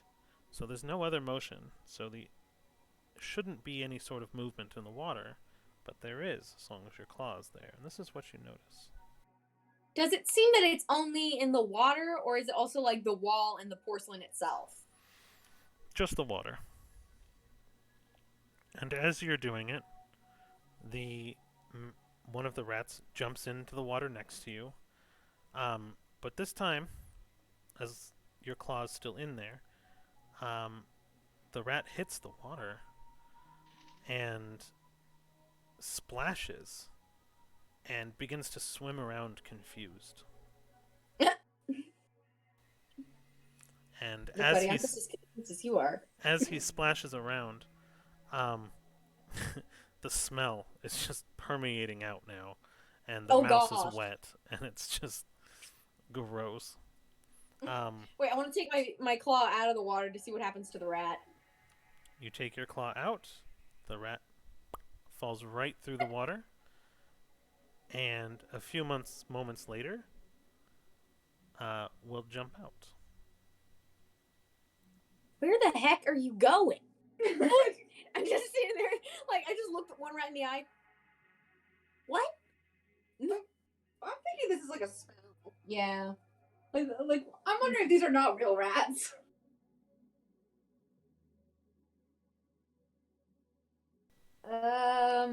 Another one jumps in, plunk, right in. He's trying. I know you're trying to tell me something, but I'm not following.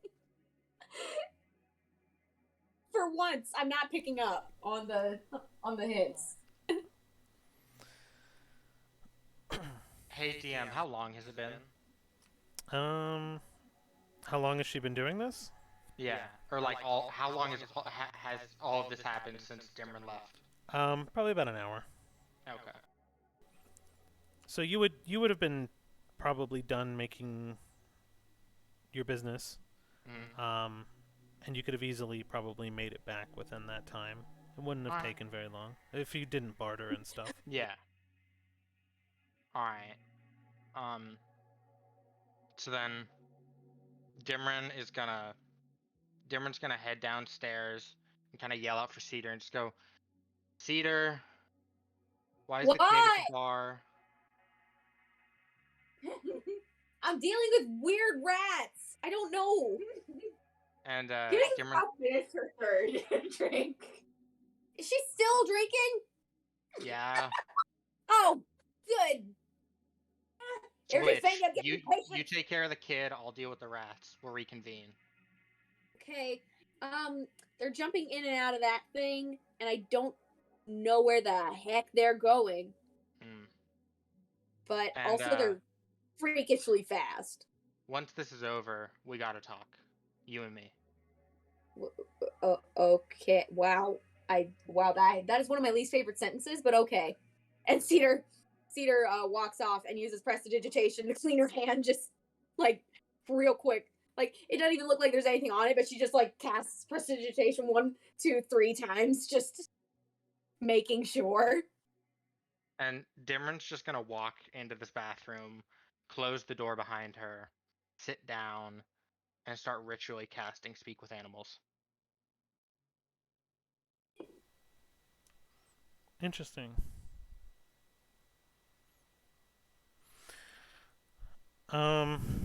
So you sit down and you see the same type of pattern as you're kind of observing. And one rat will go in, pop out. They're kind of going in a pattern. And um, you kind of run past, and this few of them, probably 3 or 4 of them, begin to circle you. And it seems like they understand you're trying to speak, but don't say anything. But they are circling you. Mm-hmm. So I'm just gonna say to them, what is this? What are you? What's happened? What is what? I'm a rat. How? What's with the weird dodging, the deflecting? I'm a rat. It's my home. I'm going home. I'm getting food. I'm bringing it home. Can you take me to your home? No, you're a stranger. You're a weird person. You're bigger than me. What is it about this place? Usually there are no people here, so it's a good place for a home. Seems fair. As you say that, What's it takes off and another one takes its place. It dives into the third pool and you hear a small splash. How come the water doesn't affect you? It does affect us. It's water. Well, maybe water? Stinky water. Sorry. Cat thing. Okay. Should have got an offering down here too. And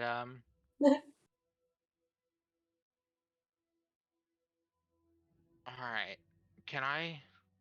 Do you have a leader, a boss, anything of the sort? The rat king. No, I have my home. Rat king. There's no there's no one to dole out the orders. It's one big community. We take orders From who? from our home. Can I speak to your home? You can't speak to a home. It's a home. Then how do you get your orders from it? And it takes off and another one takes its place. Orders from who? From the home. I was told you get orders from your home. The 8-bit music's back. Of course. 8-bit rat. That's what it feels like, to be honest. Still haven't sorted out the music. Anyway, sorry.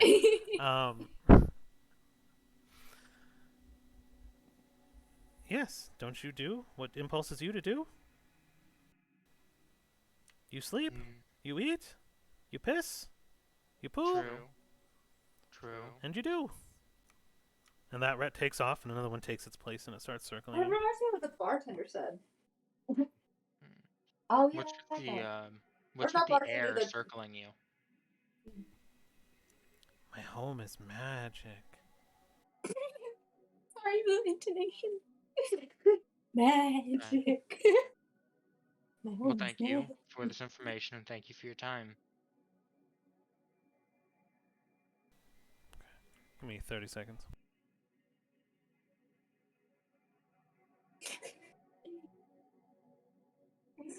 Yeah. So if you find Kid is she is now besties with this sailor.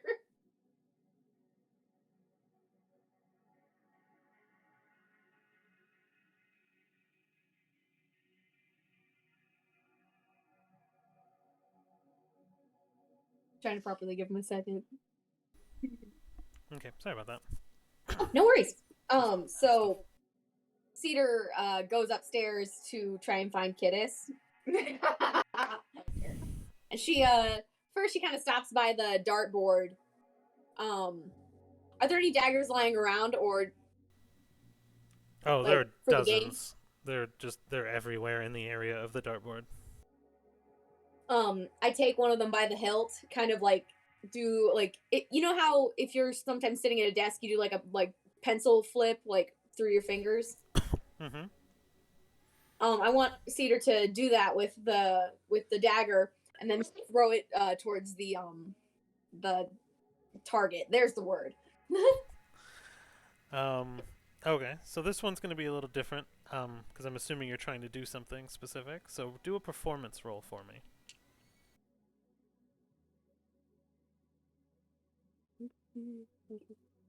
15. So you actually hit, oddly enough, in the same exact spot that Dimron hit, almost perfectly, in the triple 20. And everyone in the bar just kind of starts to stare at you now, like, oh, okay. And Cedar just kind of takes a breath. See you, chaotic. What? Chaotic saying bye. Oh, bye, Bye, chaotic. Gadak, have fun. All right, so we'll cut Um, back to Dimron real quick. So there's Dimron's just getting up and leaving and heading back upstairs to reconvene. okay. Okay. So the rats are actually going to continue to circle you as you come upstairs because they were interested in the fact that you were talking with them. Mm-hmm. just comes up. I am the rat queen. They'll kind of jump, and as they climb the stairs, since the stairs are probably a little bit too big for them, you'll see them get like a little bit of assist. So they'll jump up. They'll see a little poof of air underneath them, and it'll get them into the step kind of going in front of you. So they're skipping 2 or 3 Dimron's steps at a time. Dimron's actually gonna see them start to struggle and kneel down and basically offer them a ride up the stairs. They will take you up on it.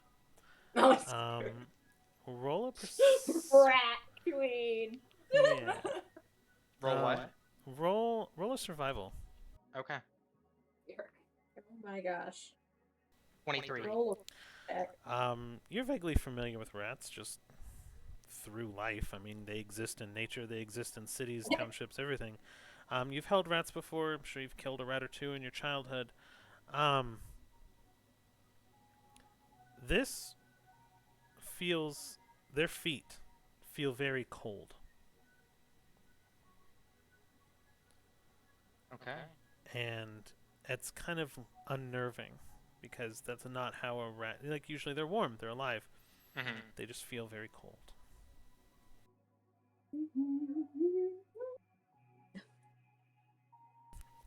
And Dimron's just gonna walk up to the other two and go, and look directly at Kittis and go, "So how's it going?"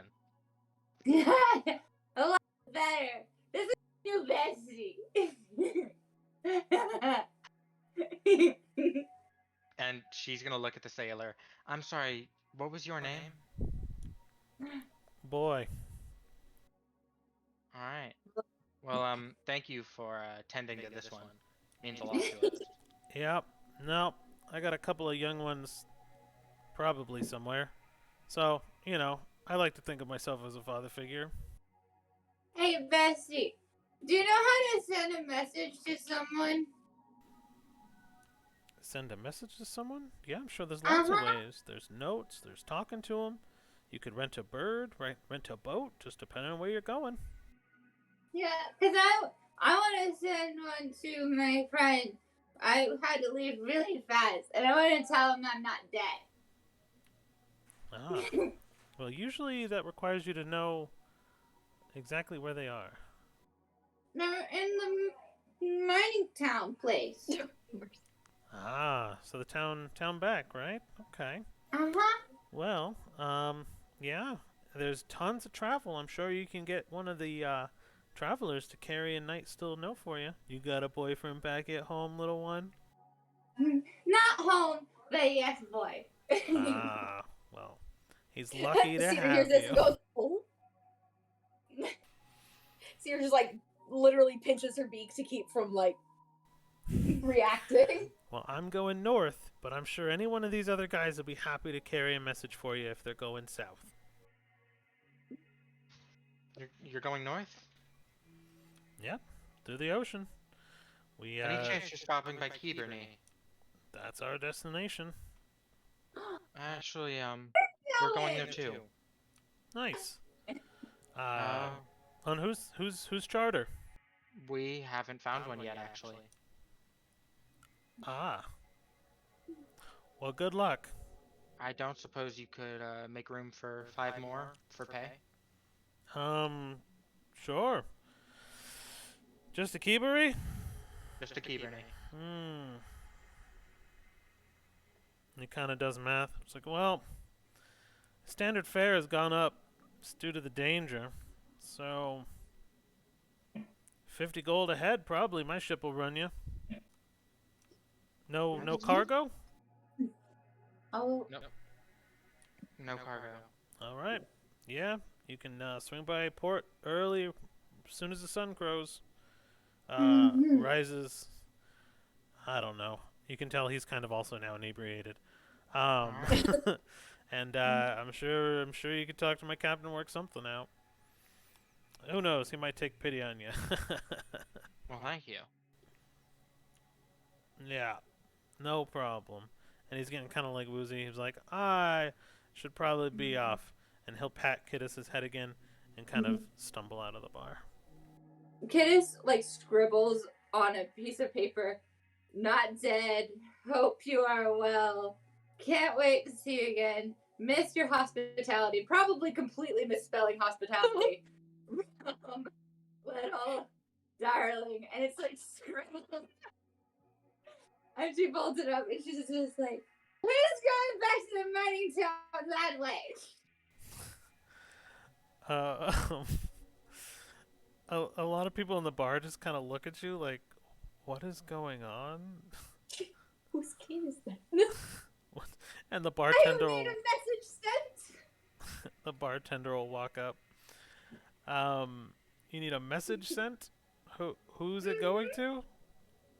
Reslin, Who is that? He's bartender, the bartender. town back. The bartender in the town. Ah, okay. The mining town with the gotcha. Yeah, we do business with them all the time. Tell you what, and he calls over. It's like, you're heading south again, yeah? Yeah? Okay. You go ahead and tell this gentleman who, and he kind of pours another drink and slides it over to the guy. You tell this gentleman where it needs to go, and he'll get it there for you. She tells him Domhar Reslin, and in the mining town, he works at the bar. Ah, the bartender. Yeah. Yeah, definitely. I know him. Tell you what, I would say for a note, my standard fare would be another round for myself and my buddies, but seeing how fun you are, you go ahead and take another round for yourself, and I'll deliver your note. It's gonna. It's nice now. The, Yeah. the Well, at least bartender we got one laughs, thing. and he's like, "Tender, your finest for the little one," and he just starts laughing. Oh, mercy. That kid is gonna have a heck of a hangover. So he pours out. It's not even a full thing. It's actually a small shot glass now of just an orange liquid. This is pretty. It's Gatorade. It's like one dragon water. Mm. So she just gulps it. And you taste, you know the Candy's hot tamales? Mm-hmm.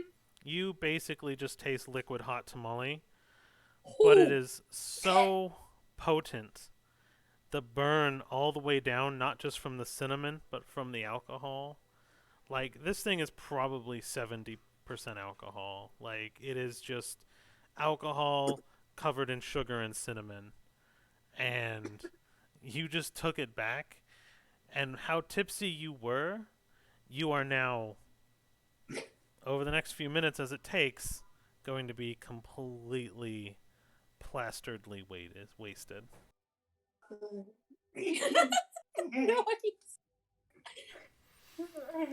And Oh. and the gentleman takes your note, packs it in, and he's like, "I'll make sure Reslin gets it." And he just starts busting up laughing, and the rest of the bar sends out like a hurrah, and like everyone just it's like surprised that you just took the shot. like Haley from Modern Family. Oh, it burns.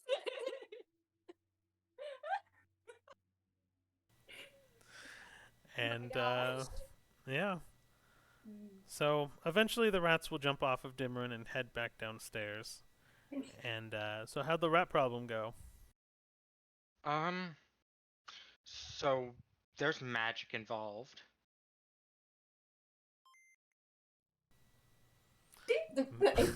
Magic involved. They're magical rats.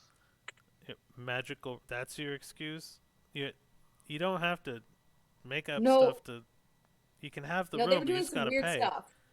Well, yeah, they're weird stuff. They're rats. No, I've seen rats before, and those were acting different.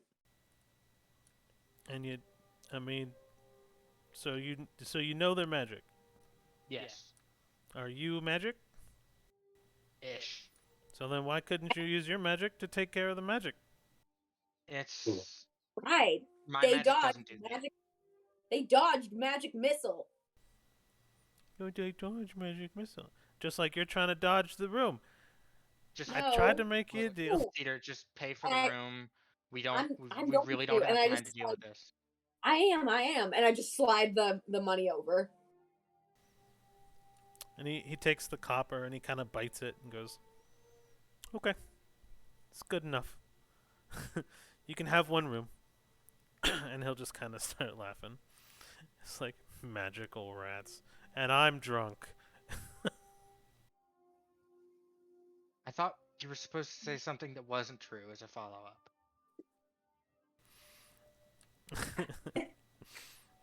What? I've been here bartending all night. I'm drunk as hell. Why would I lie about that? And he just starts laughing, just walking away.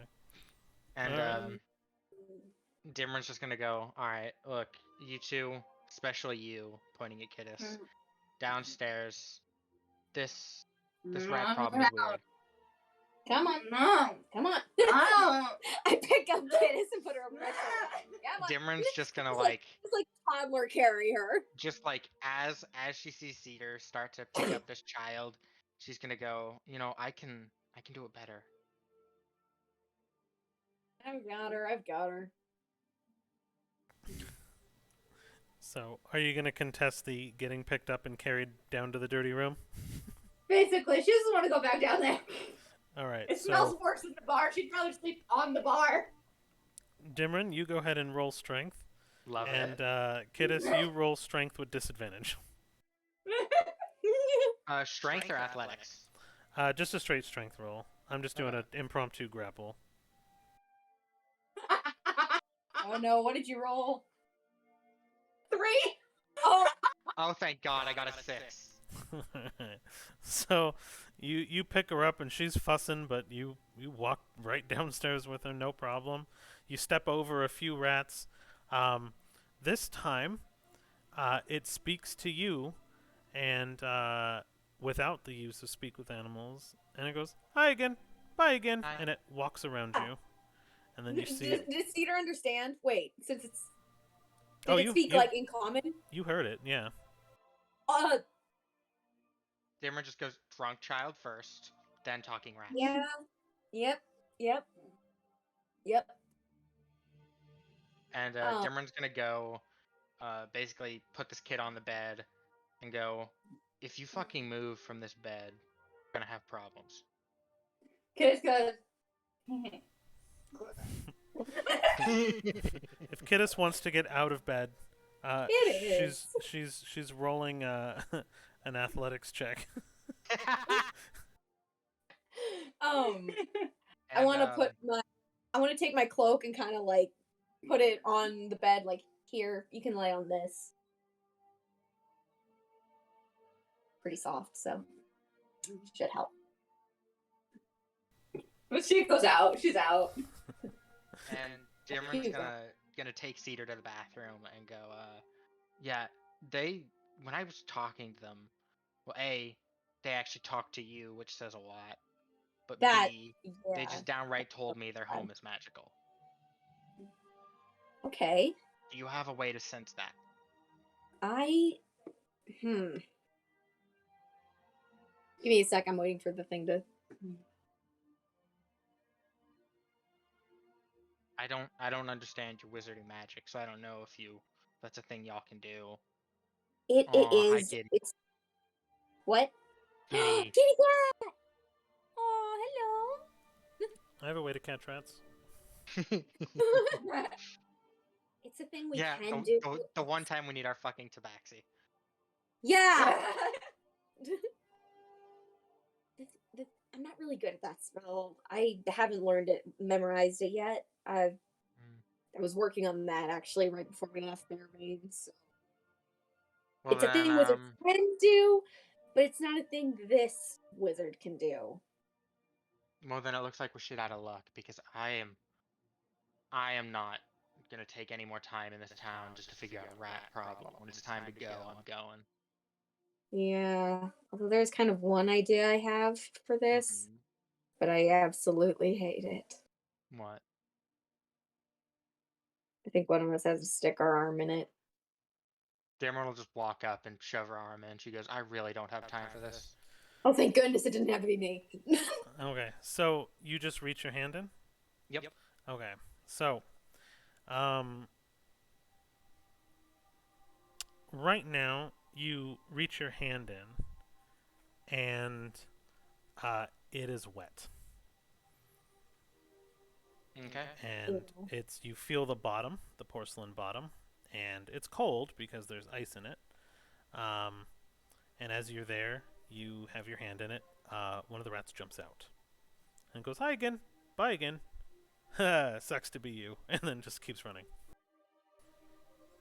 And Dameron's gonna pull her hand out and go, nothing happened. Okay. I'm so sorry. And I use prestidigitation to clean her arm. Roll a perception check really quick as you pull your hand out. Okay. Oh, her, not me. Got it. That's another 6. Okay.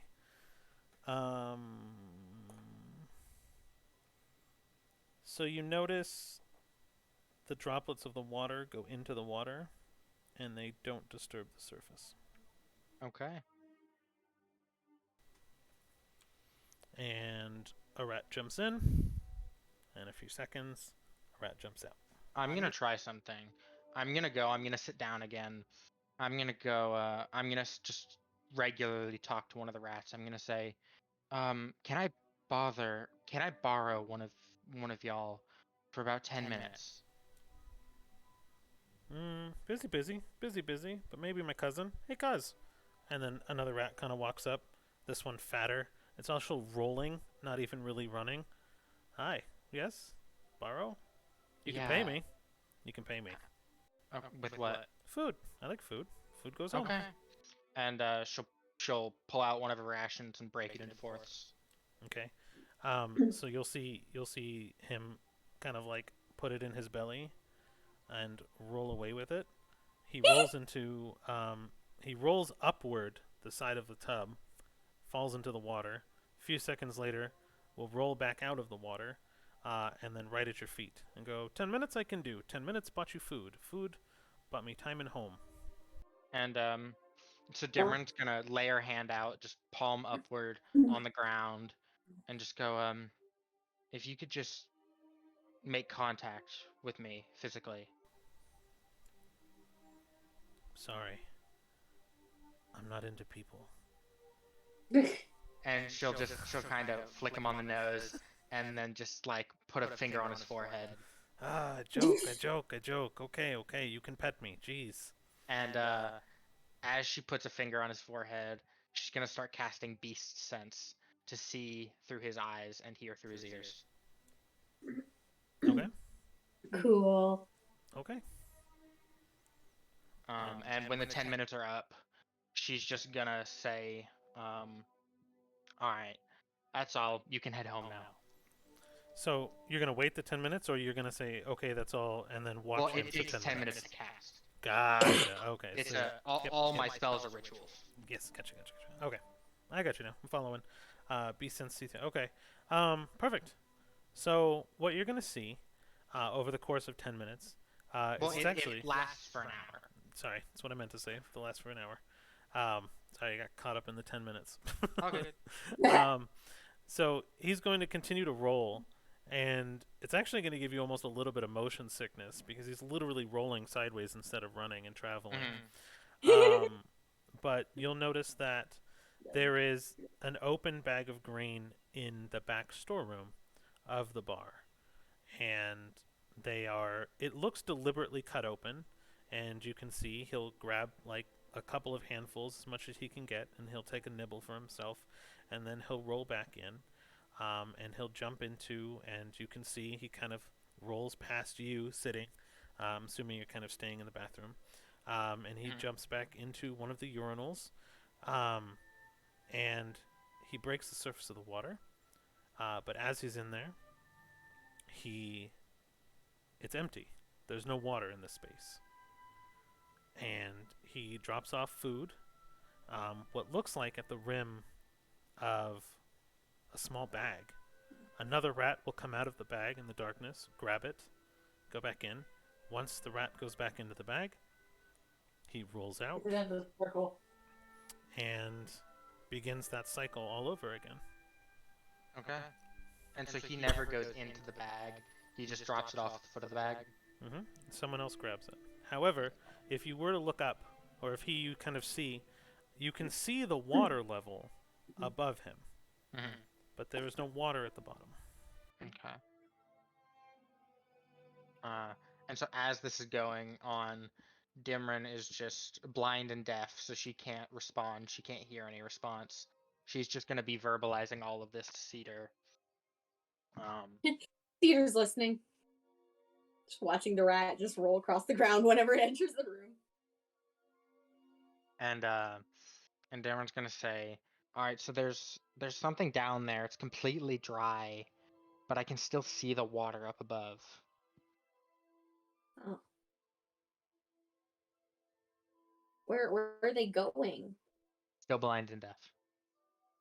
Oh, right, I forgot you were deaf.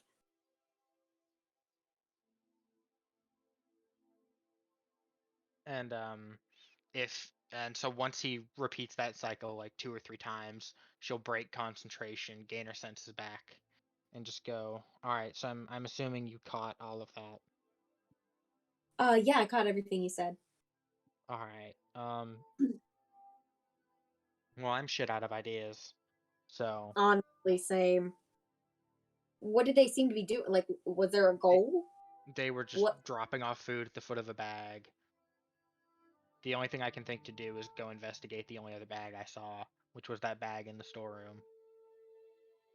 I'm up for that. I mean, in the event we don't find anything, we paid for the room, and I mean, we don't have any stock anymore other than curiosity, and frankly, something to do. All right. Yeah, I'll go check out the bag. And I'll come with her. Okay. So you guys go back up. It's getting pretty late now, so there's less and less people in. There are definitely still people passed out, basically on the tables, around the tables. Cheap alcohol is good, so a lot of the town drunks are now kind of coming in later than everybody. You know, now that the bar is getting a little bit slower. You walk into the back room, I'm assuming, uncontested, and no one really pays you no mind. Mm-hmm. The bartender will kind of give you a nod, and he's like, "Still trying to take care of that rat problem?" Yep. Well, good Yep. luck. There's a bag in there. Don't take it away. They feed from it, so that it kind of stops them from getting into everything else. Okay. And don't take anything. I'll know. All right. Have fun. And you know, you see him and the bartender now that he's not working as much. Him and the owner, I mean, are now playing the knife dart game together. Mm. And the first thing Dimron does is she goes and she picks up the bag. The rip gets a little bit bigger, and more grain falls out onto the ground. And as you do that, there are rats coming in from like four corners of the walls, grabbing the grain that's on the floor. A mixture of corn, grain, seeds, things like that. Just cheap feed. And it is, they're grabbing it from the floor now and taking off. Presumably doing the same cycle. Mm-hmm. Is there anything around the bag? On the floor, the walls? Nope. Looks like a normal storeroom. Taps of beer, bags, materials, hops, liquors, things like that. A lot of cornmeals to make more alcohol, things like that. A couple of breweries, that kind of thing. But for the most part, just normal bar-looking storeroom. Well, So weird. yeah. Honestly, I can't make heads or tails of this, and Me I'm neither. preoccupied with seeing my brother for the first time in about 20 years to give a shit about a rat Oh. problem. Yeah. Honestly, I'm starting to lose interest with the rat thing too. Okay. 20 years? Yeah, you'll figure it all out. He'll probably want to tell you everything, and so he'll.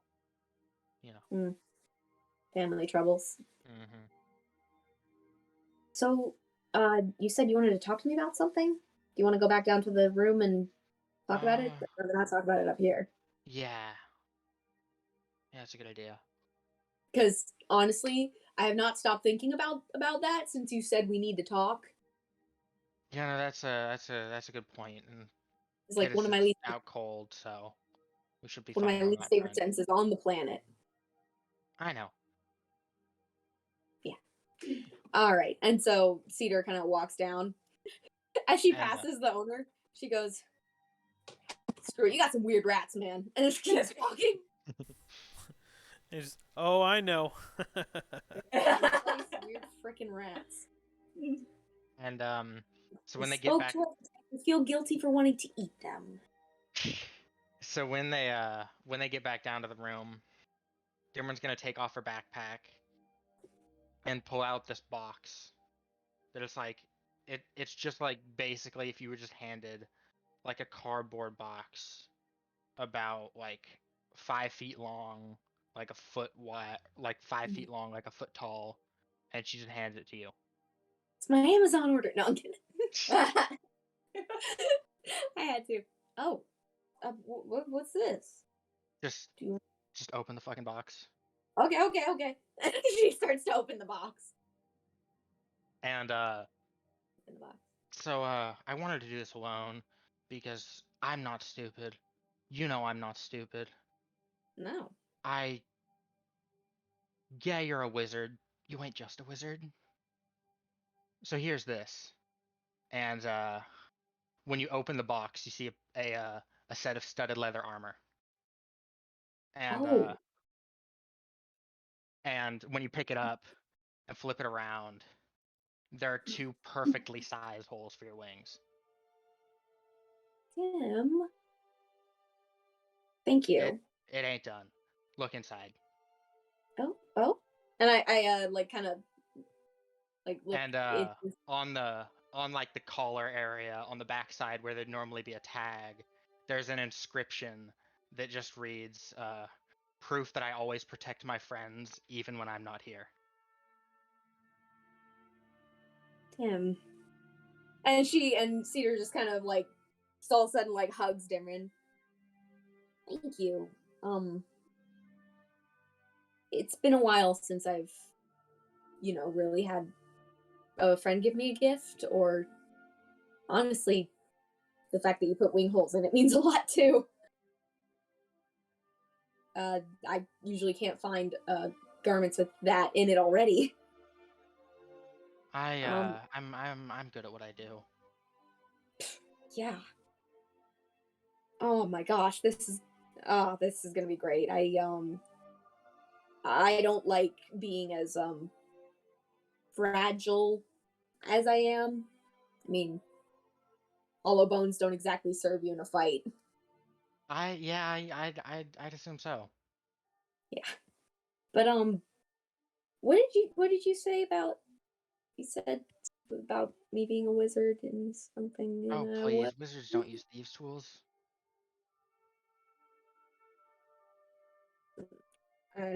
I'm not really sure how to respond. I I've been around for 67 years. I've seen a little bit of everything, especially being a town guardsman. You can't really get one over on me. believe me, I'm not trying to get one over on you. It's a part of my life I don't really talk about much. Stream froze again. What? Stream froze. Oh. Take a drink real quick. Oh, okay, cool. Are we good? Are we?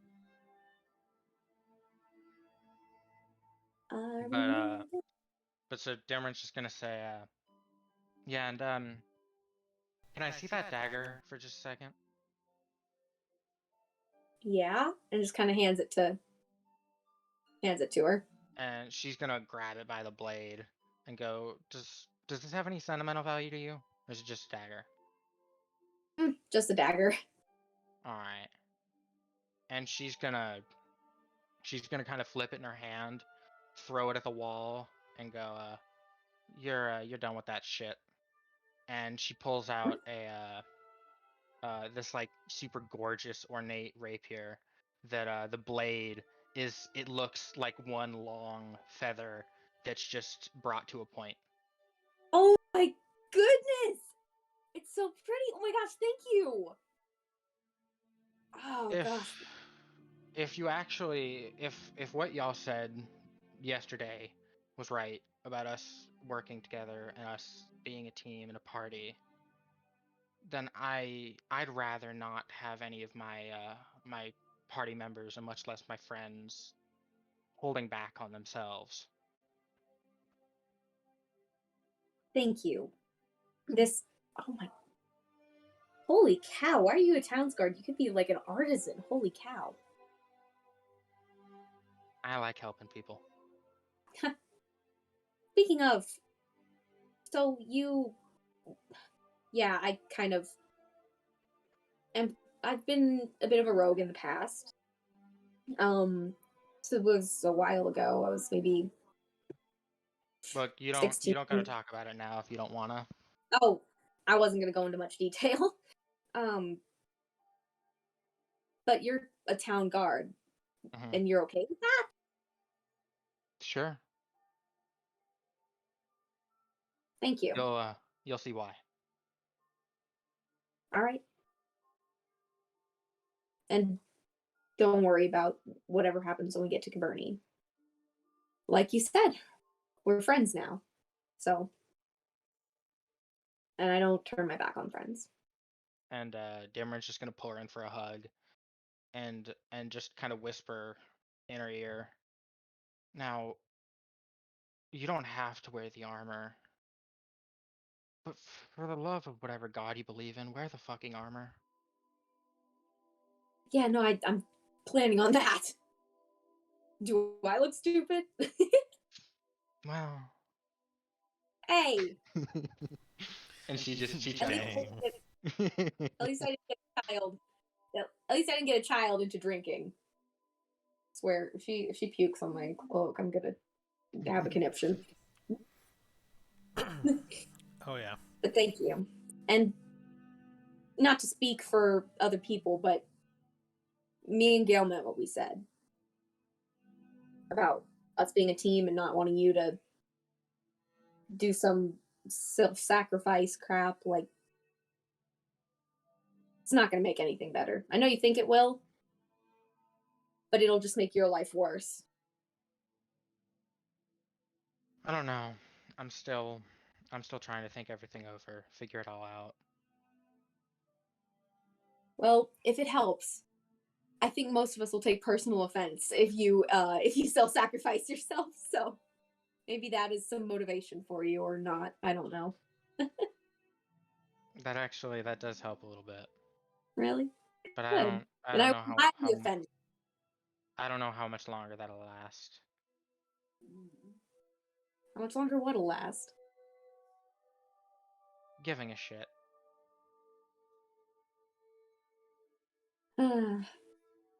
Well, thank you for the armor and the rapier. I still can't get over how pretty it is. That's what I do. I get to know people, I get to like them, and I make them what's useful, what they'd like. And besides, Thank like you. I said when we were dealing with those owlbears, you're my friend now, regardless of what happens. That ain't changing. You're stuck with me, I'm stuck with you. Thank you. I thank you for saying that. And then Cedar kind of keeps looking at the armor, but is also kind of starting to get like ready kind of for bed. All right. So you guys slowly walk back into the room, and you see Philo laying on top of Kittis. And this is interesting because she is now passed out drunk. Oh. And for the first time, you guys saw her sleeping. I don't think I've ever seen that kid sleep before. Mm-mm. She's having She one looks a of the lot less most terrifying. vivid dreams that she's probably ever had. Ooh. And in her dream, she's walking through a tall grass field. A path she's very familiar with. Her hands brushing the tall grass as it walks by. She's much younger. Very much younger. She sees ahead, and there are tombstones belonging to people she's known growing up. Friends, family. And she comes across a giant crypt. She exits her body. Her soul floats, sucked into this crypt down to its lowest level. It navigates quickly as there is a portal on the ground. Black ooze bubbling as hands come out, grab her soul, and suck it in as she's shaken awake, hung over, gasping for breath, because a very giant Philo, now almost human-sized, Oh. is laying on the bed next to her.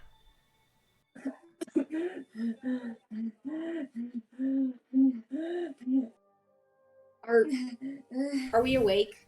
Oh, you just walked into that. Oh. Hey. Kiss. Hey.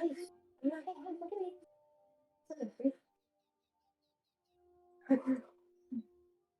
Breathe and follow my hand. There we go. Keep breathing. Hey, it's okay. Oh, and there's the hangover. Oh, that's why we don't drink 3 beers or whatever the heck those were. 3 liquors. Right. Oh. I'm not. For once in my life, I'm not. I'm gonna go ahead and have you roll a survival check for me, kiddos. Okay. Okay. 6. 5. Oh! You projectile vomit everything, and it just splatters the floor, splashing everything, the bottom of the bed, the walls. You just let it all out of your stomach. Cedar kind of like holds her hair out from her face.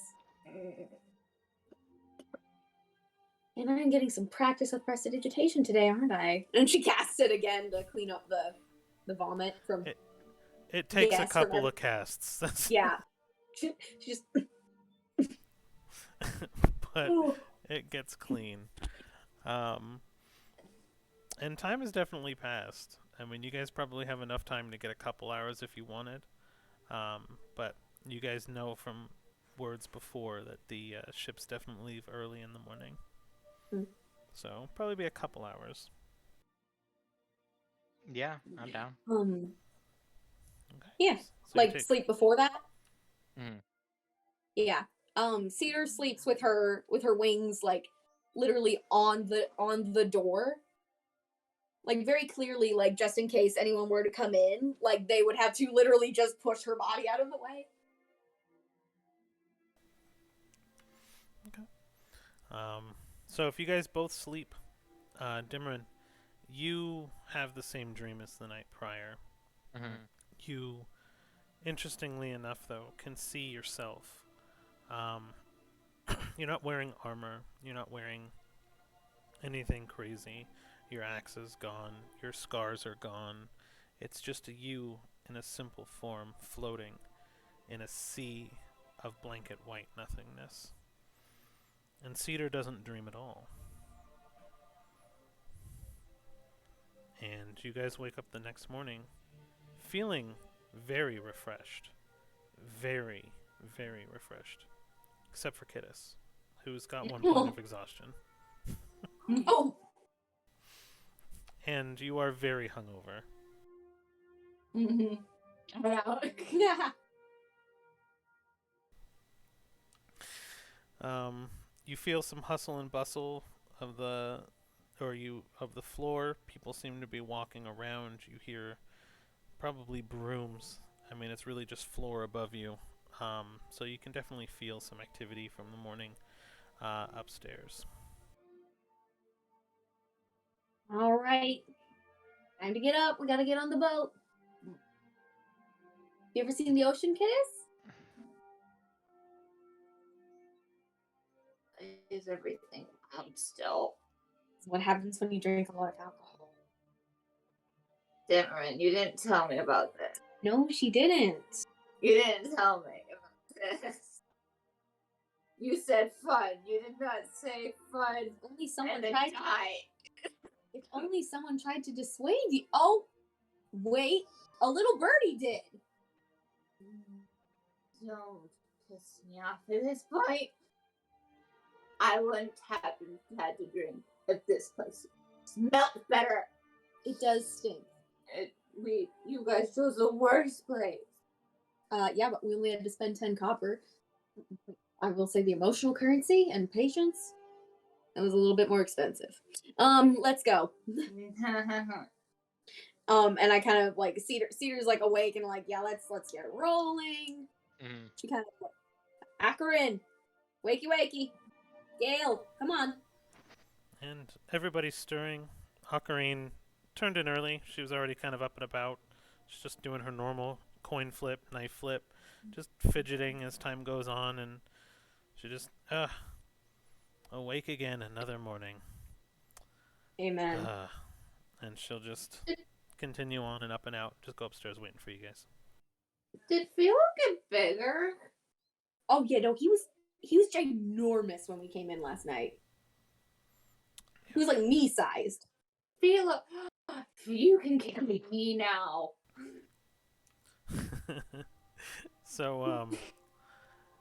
So Philo hears that, and it's interesting because he is also no longer.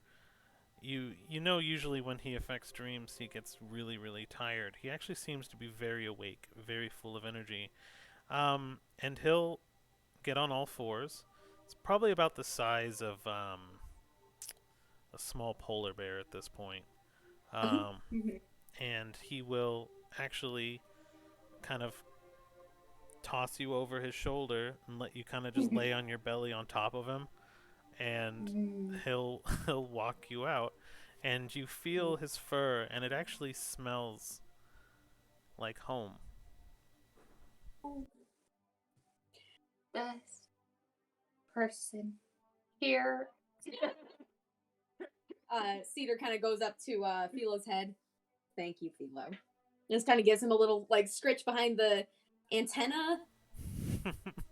Something like that. Yeah. And he'll lean into it a little bit and then keep walking, and he'll kind of go upstairs.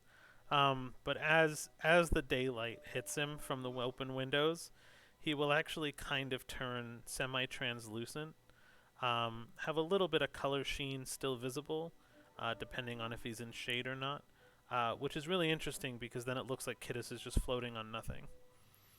But that is how he will walk up into the bar with Akari and We Gale told and them they were everybody. magic rats. I'm gonna run with that. Wait, no, keep going. Yeah, no, keep going.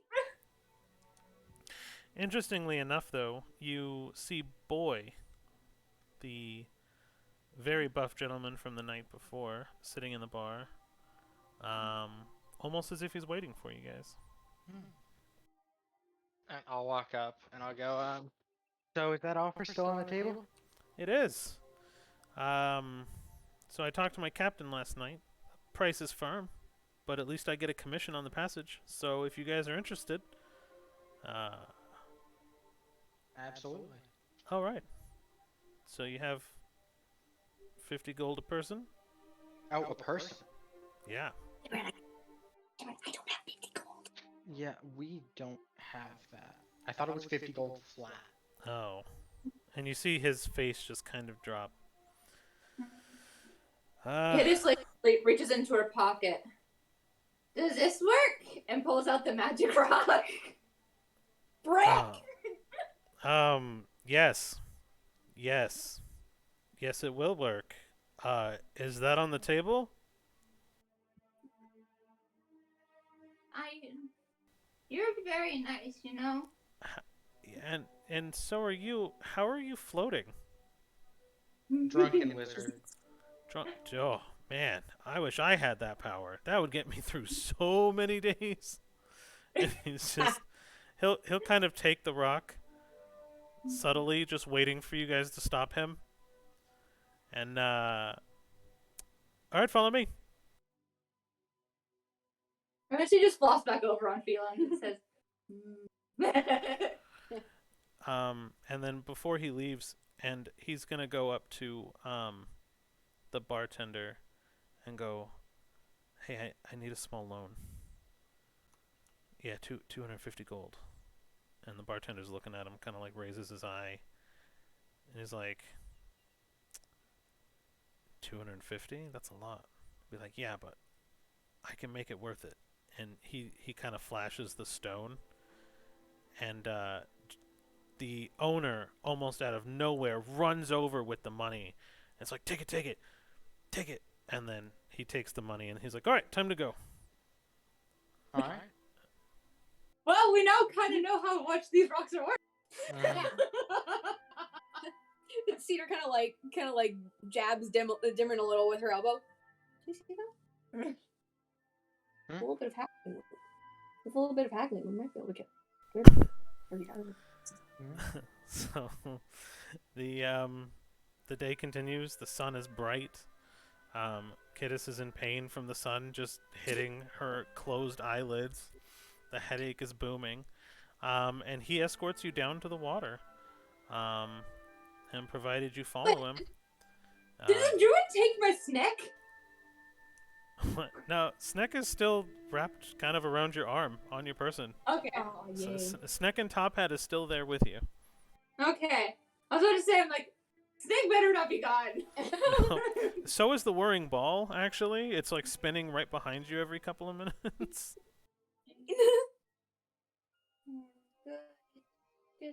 Good, Arthur. Good boy. Bye. And so let's see, where is Port? What do I do with my house plant? Oh, he's right back there. That's nothing. Oh, nice to meet you, Arthur. He's beautiful, and I love him, and somehow he's still alive.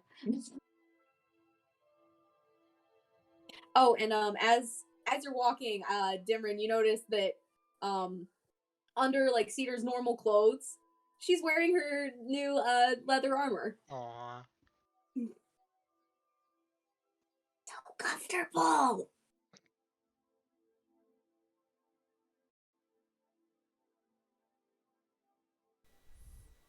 There we go. You are now kind of going through. There's a lot of hustle and bustle in the area. People are loading, unloading boats. Large boats, small boats, every kind of boat. There's people making deals. There's a bunch of fishermen that are kind of making their way in, and some of them are going out. Like the smell of fish is kind of on the ocean, so you're getting this fish and saltwater smell, and it is it's just very, very busy here. And do you just kind of follow him? Yeah. Yeah, I'd say so. Okay. Cedar kind of takes her her hood cloak off, kind of like lets the sun like hit her feathers a little bit, just warm her up a little.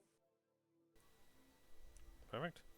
So you guys make it through this market town, or market portion of the town, and you all kind of end up right on the dock, and he walks right up to a boat, and he kind of motions to you guys to board, and as you guys kind of board, or as he motions to you guys to board, he goes on himself up front, and he kind of goes up to presumably the captain and will hand him over the bag of 250 gold. The captain then will take some of the gold out of the bag, hand it back to him as a commission of sorts, and he will go about his way. And the captain, with his voice booming, will just say, "Welcome aboard, kids." Ooh. Here. It just hands the cloak again. Hood. She puts over like the eyes. Yep, there we go. That'll help. Gimrin just yells back, "Thank you, and thank you for the passage." You hear a voice yelling off in the distance as well. "It's my pleasure." Strange that he didn't necessarily approach you, but you'll see why eventually. That's ominous. So you make your way to the boat? Yeah, and Cedar makes a beeline for the mast and the crow's nest. Yeah, no, it's very big boat, huge boat, three masts, one central. It's got the guiders on the front, a huge figurehead of a person with like a fish body, and you can see the inscription of the name on the side, called the Sated Contessa. And it is definitely a mercantile ship. You see a bunch of people loading, unloading. Everybody's kind of going below decks. The center's open, and people have a small crane, hand operated. People are actually in wheels pulling ropes. There's a couple of magicians actually also levitating items that are heavier, packing them into the lowest level of the boat. And it is a three-tiered boat. And it kind of looks like any other boat, just very big. There's no armament to the boat, though, which is kind of strange. Calls out to your brains because they just said there was a lot of trouble in the water. So it's kind of strange that there's no armament to defend yourselves, but no one seems to be paying that no mind. Magic. Cedar like kind of goes to the middle mast and kind of a combination of like climbing up the ropes and flying in little bits, gets as high as she can, like to that top little crossbeam. Just kind of like rests her back against it and just stares towards the east. And just sits. You see nothing but open water. You can kind of see where the land continues, and just a giant sea channel out to a much bigger ocean. It's a very clear, beautiful summer's day. Let me see here.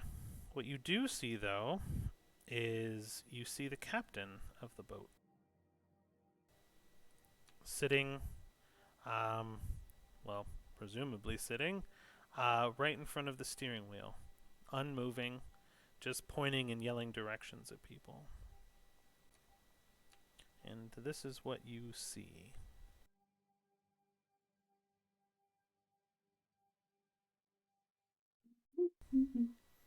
There we go. This is the Fun. creature Oh that you my see, gosh. commanding and owning the boat. A swirl of energy below him, keeping him in place. He's very one with the ocean. It's almost like he's been standing there so long, salt crystals are actually forming on pieces of his body. He smells like the ocean, seaweed, and just you get a general feel that he lives, breathes, and will probably one day go down with this ship. Dearman's gonna go around the boat on each level and look for like some form of a forge, a workstation. There wouldn't necessarily be anything on this boat for that. You would find a small area in the crew's quarters where they'll use not really an anvil. It's more of like a piece of thick metal that they'll kind of just have on the floor. Some basic leatherworking tools, more for like cobbler stuff, patching shoes, patching clothes. Maybe doing small minor fixes. And then you also will see kind of some ship supply stuff, like some large hammers and stuff, but more for ship supply and plugs and patches for damage than more of like emergency type stuff, but not really necessarily a workshop. Okay. And people seem to really be paying you no mind at all. They're just more or less ignoring you. Perfect.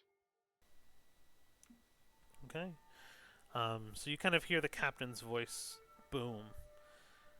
All right, we set out within the hour. Batten down the hatches. Arg. um, and so I think that'll be a good place for maybe a 5-10 minute break. We can take a little bit of a That breather. sounds good. Yeah. Okay. And Candace is going to probably just pass out sleeping again as best as she can. Just try to make the headache stop. That sounds good. Cool. Yeah, so we'll discuss the trip. Shouldn't be too bad. But then, cool. So we'll do that then, and we'll call it like just 5 minutes. I think we're only really gonna play. We'll make it 10, just so you guys have enough time to skedaddle and use the restroom and stuff. We're probably gonna play until about 8, my time, so about another hour. If that's all right. Okay. Yeah. Okay. Yeah, that'll bring us at about 4 hours. So, for anyone who is listening, because I see we do have 1 or 2 viewers there, we are just gonna go on a quick break. Hopefully you'll hang out with us until we get back. So we will see you guys all soon. Bye.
Hello.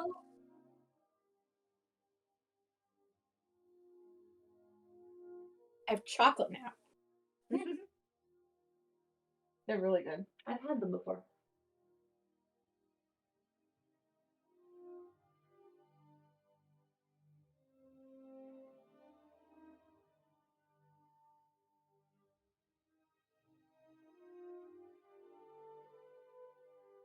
I wonder if Wrestling's gonna write back to her. That'd be so cute. All right, and we're back. So, hope you guys had a good break there. Hope you feel well rested for the next amount of shenanigans. I see you guys are back in the light. Congratulations. Yes, we have light now, and we are no longer at risk of getting set on fire. And turns out we weren't at risk of setting on fire. However, our RA didn't believe us. Thought it was the campus safety guy. It was an RD and campus safety guy. Didn't believe us. Told him that like there's something wrong with the lights and that the oven wasn't working. You know, because we wanted to make that up for attention. Oh, of course. I mean, that's what, college kids do. Just Yeah. fight for attention. I totally did not walk into a stranger's home to use their oven because our oven totally worked. Why is it that of all people, you would be the person to say that and do that? I can 100% see that. You're just like, hey, can I come in? My oven's not working. And they'd be like... Well, actually, I walked up to this lady in her car. And she was sitting in her car. And I asked her if I could use her oven. Did she let you? Yeah. Oh, I heated that's up my hilarious. pizza. I took the pan with the pizza over, put it in her oven, heated it up, took it out, and walked back to the dorm with this hot pan of pizza. That's the way to do it. That is the way I to got do my it. oven heated pizza. That is all that matters. I don't know why, but Remus vibes. Yes. Shut the door. Can I have some pizza? That's hilarious, Promise. though. Go to some stranger's house and make pizza. Hey, like it's within the dorm thing, so they're students still. I know, but but I can still make fun of you for it. All right. So an hour passes. And Fishman. almost as if by magic, a gust of wind comes, pushes into the sails, and pushes the boat exactly where it needs to go until you're on the open water. Dimrin is very on edge during all of this. She doesn't trust a ship that doesn't have a weapon. It is just like series. Just like Cedar is still sitting up at the mast, like kind of. She's stretched out her wings at this point, so it's like she can feel the breeze like through her feathers. She's still like just looking east. So you are looking east, and everything is open water around you. Everything seems to be going pretty well overall. It's not a long travel across the gap. It'll probably take you guys about a day and a half to get across the water. There's a lot of natural current pushing the boat more inland. It's the way the sea outlet works at certain times of day and pushes it right back out at certain others, and it's kind of cutting straight across it, splitting that little gap of ocean. So everything seems to be going fairly normal. The day continues. Is there anything in particular you guys would like to do during the day? Candace is just trying to nurse her hangover. Which is made ever so much worse by the fact that it is no. on the water. Well, she's hoping that Philo, like, just if she just shoves her face into Philo, that it stops everything. Well, you are floating, so I guess that does that does help. And again, he smells exactly like home. And he's just letting you rest there. He's still completely invisible, even in the darker shadows and shades. He's actually staying completely invisible, just kind of out of sight. Imagining, like, kid is, like, hanging, like, you know those, like, horror movies where the it's just, like, hanging, like, down. That's what I'm picturing her looking like? I love how we have like the different aesthetics. We have warrior, we have academia, we have the girl from the ring.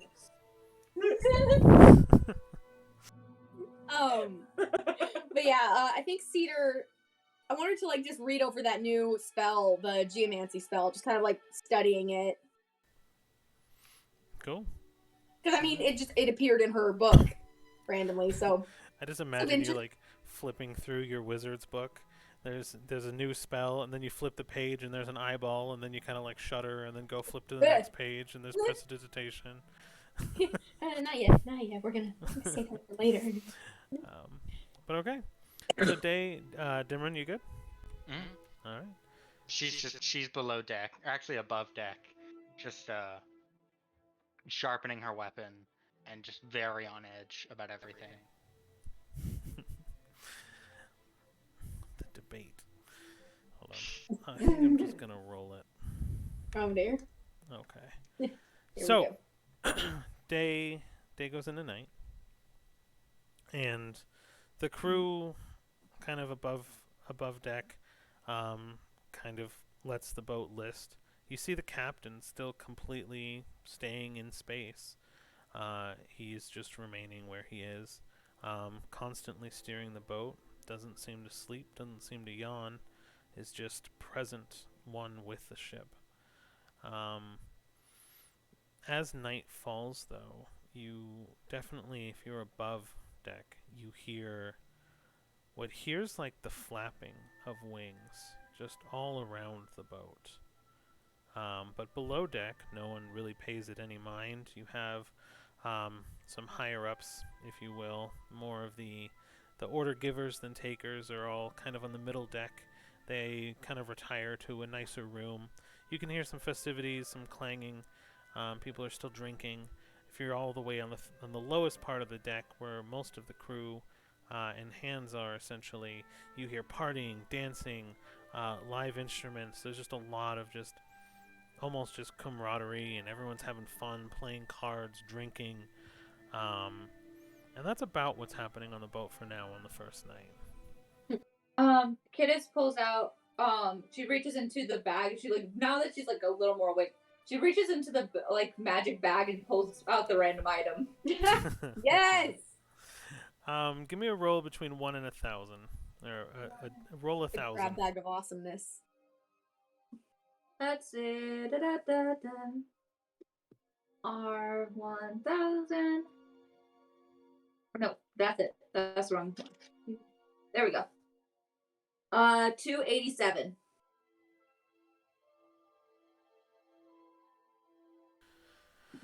$287 is a crystal pen that will only write with green ink. Ooh. Fancy.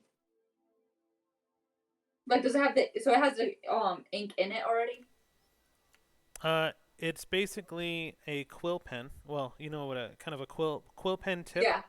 That a scribe would use, but instead of a feather, it's just like a crystalline structure that you can hold, and when you write, it'll write in green. Okay. And I will drop that in the items chat. Cool. And then she pulls out the little spirit mirror. Let's try you out again. Okay. Is my brother Haku okay?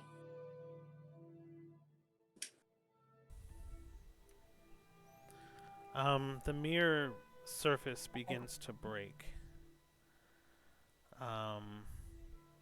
And you hear 1,000 voices. You don't see anything, but the ripple of the mirror kind of breaks like a droplet hits. You hear the drop almost of water into a sea before 1,000 voices rush into your mind and ears as you hear in different pitches, tones, voices, screams. Well, he's not here. He's not dead. He's not here. He's not dead. He must be alive or above. He's not dead. He's not here. There's no journey here for him. He's not swimming in this ocean. He's not here. He's not dead. And that is the answer you get 1,000 times over.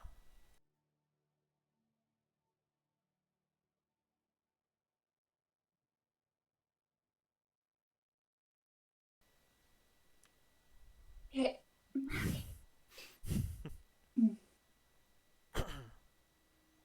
Here you go. By the way, how does she feel about her with her hangover?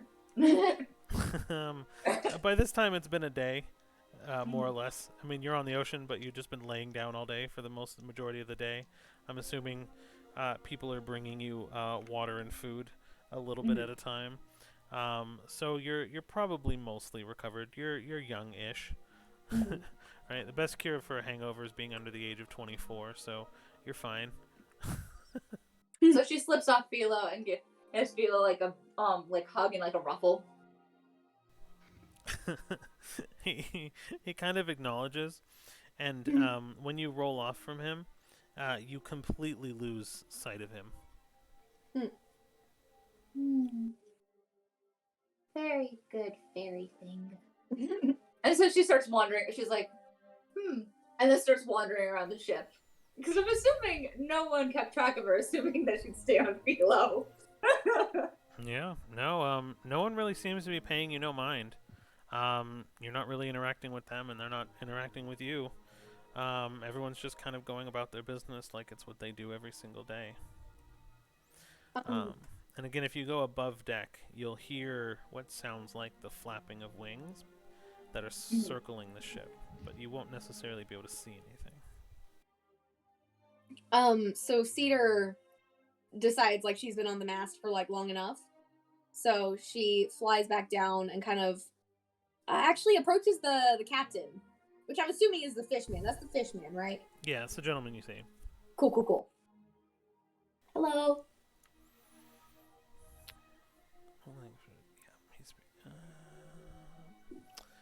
He answers, he's like, "Hello, bird. Enjoying your stay?" Very much so. This is a lovely ship. Thank you. I pulled her from the depths myself. Really? Yes. She was the nicest one I could find. So I've been up on the mast for a while, and I noticed that that you seem to be magically steering the ship, and I don't know. I was curious if you could tell me how that works. And he just kind of looks down, and you see the swirling of his form, how it becomes like, fish up top, a pure form, and that's how it kind of disperses and turns. You can see that it actually goes into the wood of the ship, if you kind of give him the up and down. And he kind of says, "The ship and me are connected." Wow. Yes, it is my trip topside, and sometimes even I take her back down when necessary. Really? Like the boat goes under the water? Yes, it is. It was there when I found it, and it wants to go back from time and again. It has a will of its own. Mostly, it still listens to me. I mean, I am its ticket to sail again, and it is mine.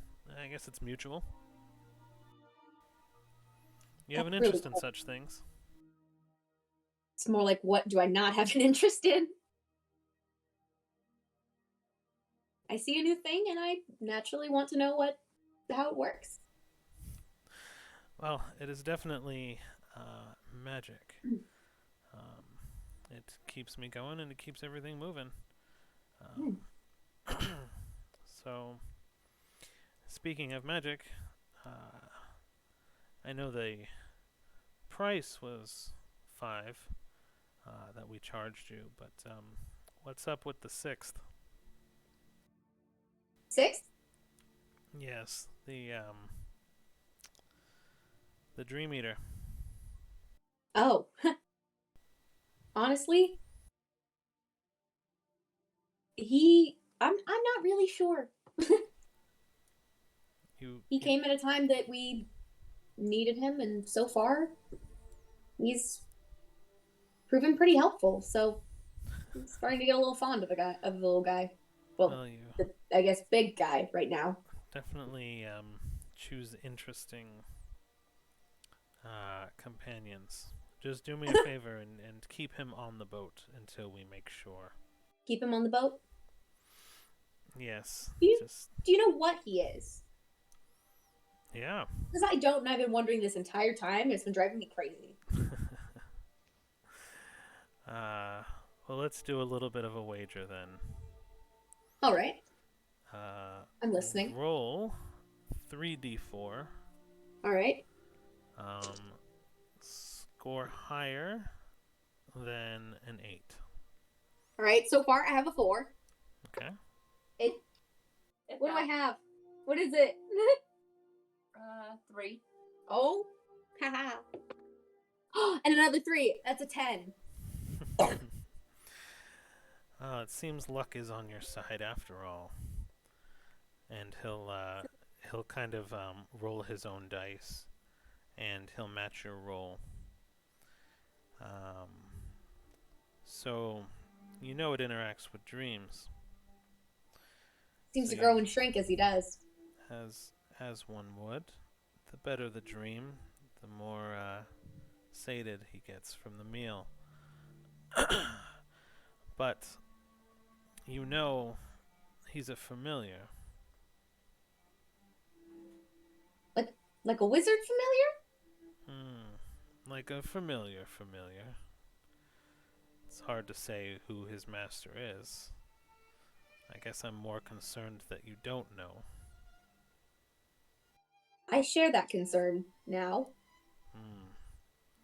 You certainly keep interesting friends, but again, and he looks down at the dice, luck does seem to be on your side. I At hope least so. for now. Surprising. So, you sought out my ship for passage. What brings you to it? Where are you going, if you don't mind me asking? Kiberni. That's a place. Not a business. Or is it none of mine? Oh, no. Visiting one of my friends' family, I suppose. Well, that's always fun. Friends and family. I'm sure people are definitely seeking those out more and more now, given the attitude towards the world at the moment and the turmoil. I guess they are.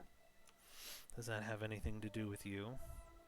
And Does when what you have say anything? that, your feathers shine and glitter and pop a vibrant gold. Oh my gosh, what are they doing? That was me. Stop it. Don't I you kind of worry. whack it. I like whack my own wing. Stop that. Are Sorry you about also a familiar? Or are you No, just I don't. someone's pet? What? Is this because I'm a bird? I swear. Well, I guess you'll find out one day. Wait. No. What do you mean by that? What I mean by that is most magic things in this world are connected. There's a balance between what is above and what is below. That balance is upset. Things like me are allowed to exist, and I guess we'll see how the world ends up, shall we? Are you afraid too? No, With everything no. that's happening? I'm able to run, but you seem to be diving in head first, so I'm the safe one. But again, you seem to be the lucky one. A lot of things are going a lot differently than they have before in my life, so a little luck might be nice. Word of advice, though. Enjoy the time you have before you get wrapped up in it too deep.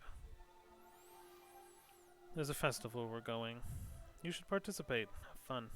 Enjoy your time with your family.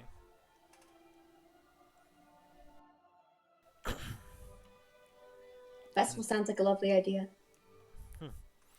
Just keep more interesting friends about, and I'm sure you'll be just fine. And as you guys are talking, you'll notice that the flapping sound is almost getting louder, as it seems to be wings flapping up against almost a barrier around the ship. You just hear now some subtle screeching and some squawking and just an ominous low roar as the sound of wings continue to hit the surrounding of the boat. He's like, well, I should probably focus unless there's something more you need. What is that noise, if I may ask? Then I'll leave you alone. Let's just say I wasn't so lucky in my half of the deal. Oh. Well, I hope luck smiles at you soon, friend. Well, since I matched your role, I hope so too. And then Cedar kind of walks off by herself. And then goes to find Kittis. Kittis is currently trying to find her bestie.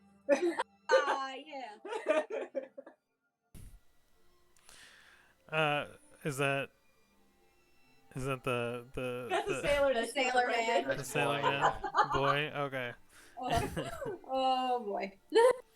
Well, it's not too hard. He's definitely in lower decks, and you actually see him like arm curling two of his other crewmen, like one in each arm. He's got him by the stomach, and everyone's like taking a shot every time he does another rep of like just like his crewmen, and like they're human sized, they're people, right? And he's just like curling them one hand at a time, and everyone's cheering him on and drinking more each time he does another curl. And then like he's suddenly like he's like 100, and he like tosses him up a little bit, and the dude like belly flops the ground, and the boat shakes a little bit, and everyone cheers, and there's just a huge party going on. Hi, bestie! Little one, get over here, and he'll like pick you up and like toss you up in the air like 6 feet. You almost hit the roof of the floor above it as you drop down, and he catches you. He's clearly drunk again.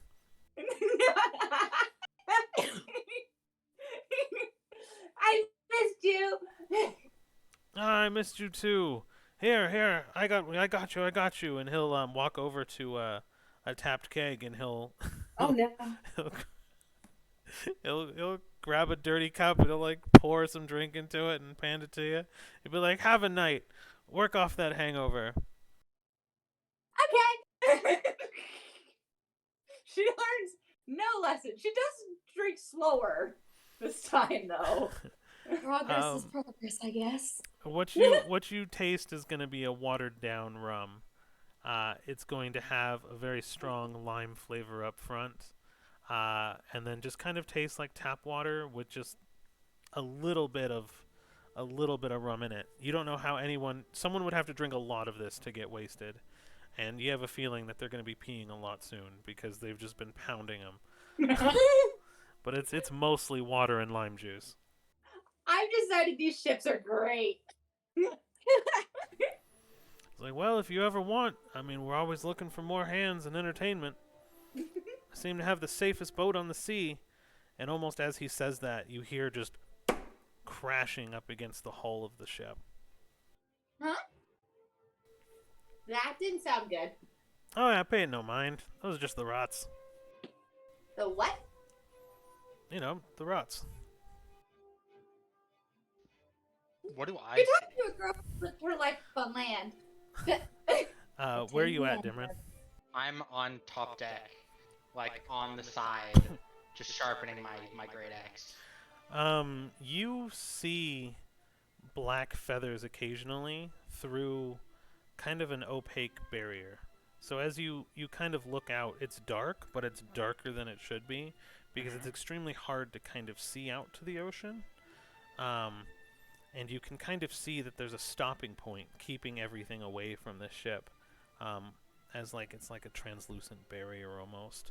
But every now and again, you just see a bushel of feathers hit up against the side, hit nothing, Okay. and then fade away. Gotcha. Gotcha. But so Kittis is now deciding to start her whole routine again of Oh, no. standing up and deciding to sing. All right.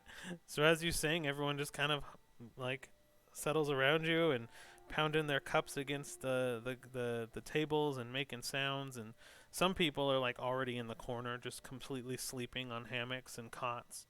But for the most part, everyone just seems to be partying below deck. And every now and again, you just hear the loud thump and a screech. But so she's having a good time. So she's definitely like she's drinking a little more now that she knows that it's not going to make her or get that bad of a headache again. But she's more there just to dance around and sing. All right.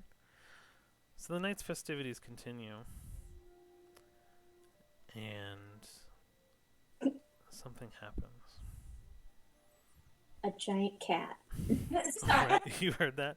Yes. Yes. A big panther comes out of nowhere. No. But what does come out of nowhere What do you? is that throughout the night, the barrier gets weaker and weaker. The captain just kind of grunts with anger. And you hear a large bell from nowhere, but everywhere at the same time, where you just hear the captain's voice billow, "Everybody brace! We're not making it to daylight yet!" And you hear a large crack of lightning as what's been trying to get in breaches the barrier. Everybody grabs axes, pikes, and begins running to the top deck. Some people position in the middle deck. Some people staying on the bottom, kind of making sure everything's strapped down and good. And Dimran sees the rot. And they crash into the mast, rip holes into the sails, and everybody roll for initiative. Yay! Combat. 21. What is my 10. 18.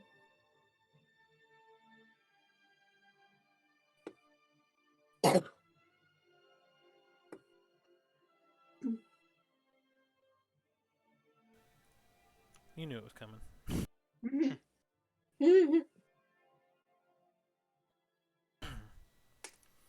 So let me just shrink these boys down a little bit. That's Oh my cool. gosh! I like that. They're so cute.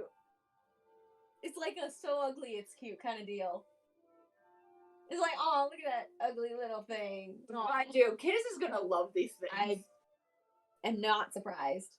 Yeah, I wouldn't expect anything less. My token got screwed up. One more try. Come on, token.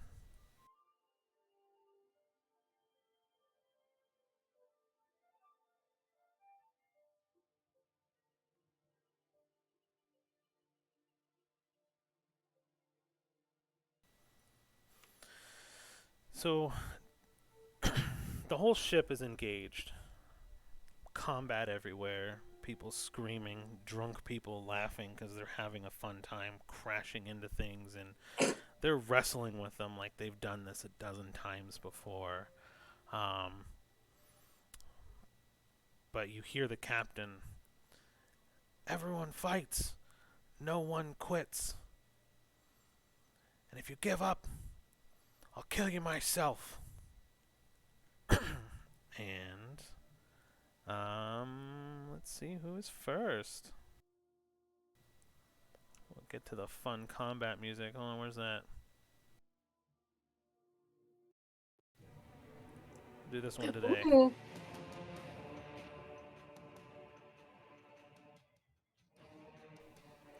Gotta level it there. Perfect. All right. So, the first two rots hit to the top, and they're preoccupied a little bit because they're tearing apart the sails at the front, and the boat begins to slow.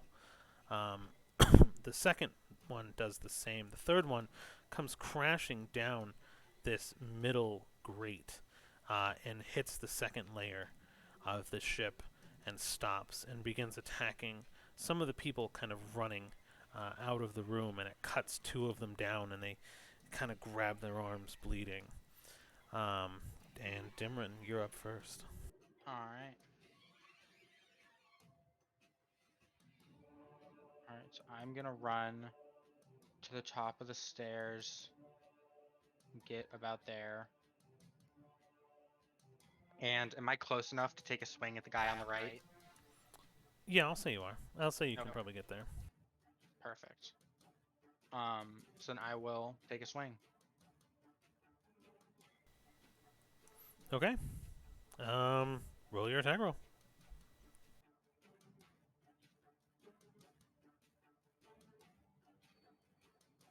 15. Yeah. So that actually meets. So perfect. Go ahead and roll your damage. Minimum. So 5. Oof. So you smack it, right? Are you doing the broad axe thing, or are you trying to cut it down? Yeah. I'm doing the broad axe. Well, actually, no. With this, I'm trying to cut it. Oh, you're trying to cut it down. Okay. Mhm. So you take your swing and it digs kind of in, but it hits and it cuts, but it almost slices through like thin rotted flesh, like it's just not held together by anything. And the moment you do, it almost kind of repurposes itself and reorients. The cut goes away and the thin gets a little smaller as it lets out a hiss. And as it does, a gray orange black smoke just kind of comes from its mouth, almost like it's from its empty tooth holes where teeth should be. It just kind of sprays this material out.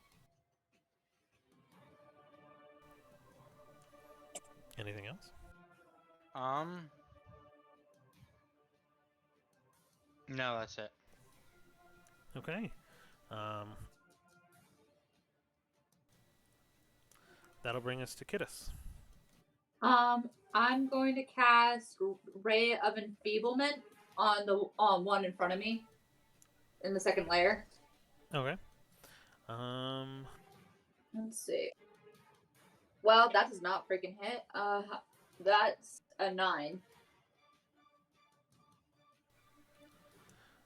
No, that definitely does not hit. It's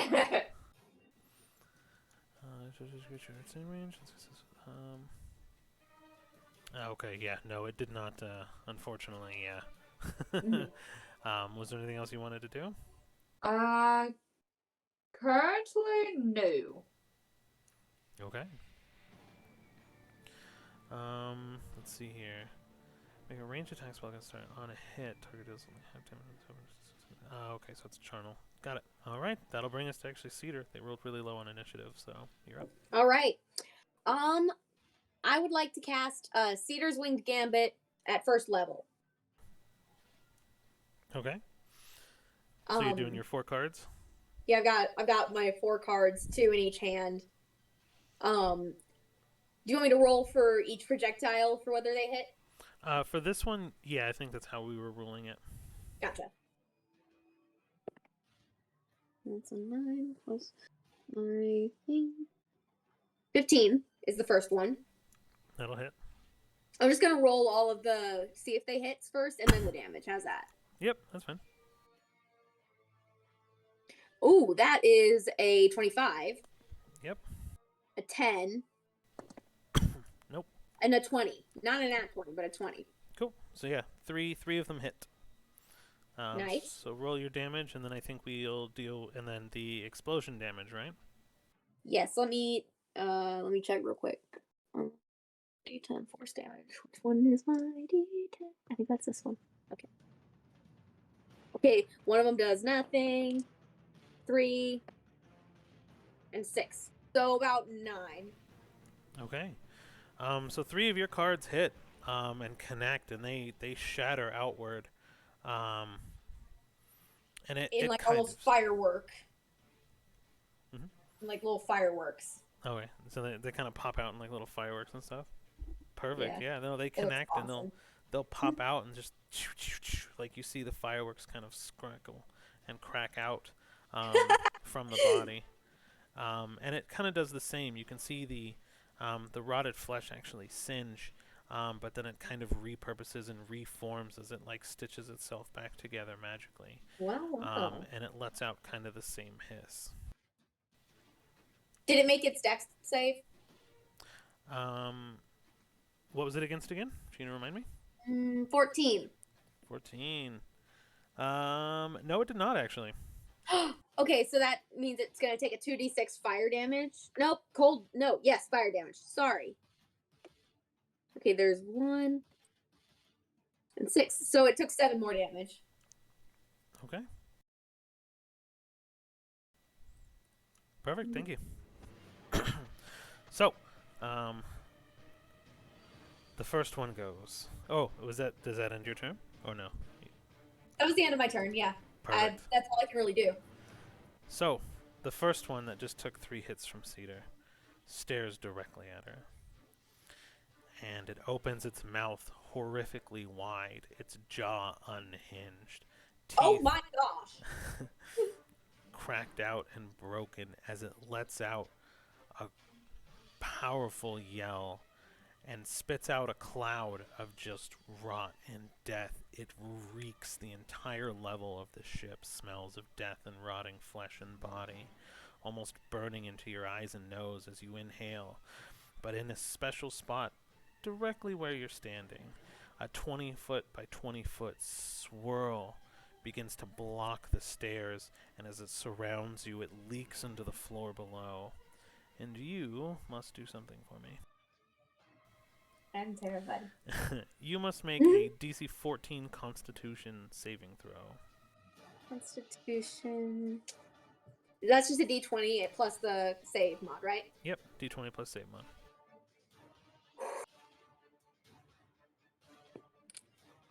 That was a 6.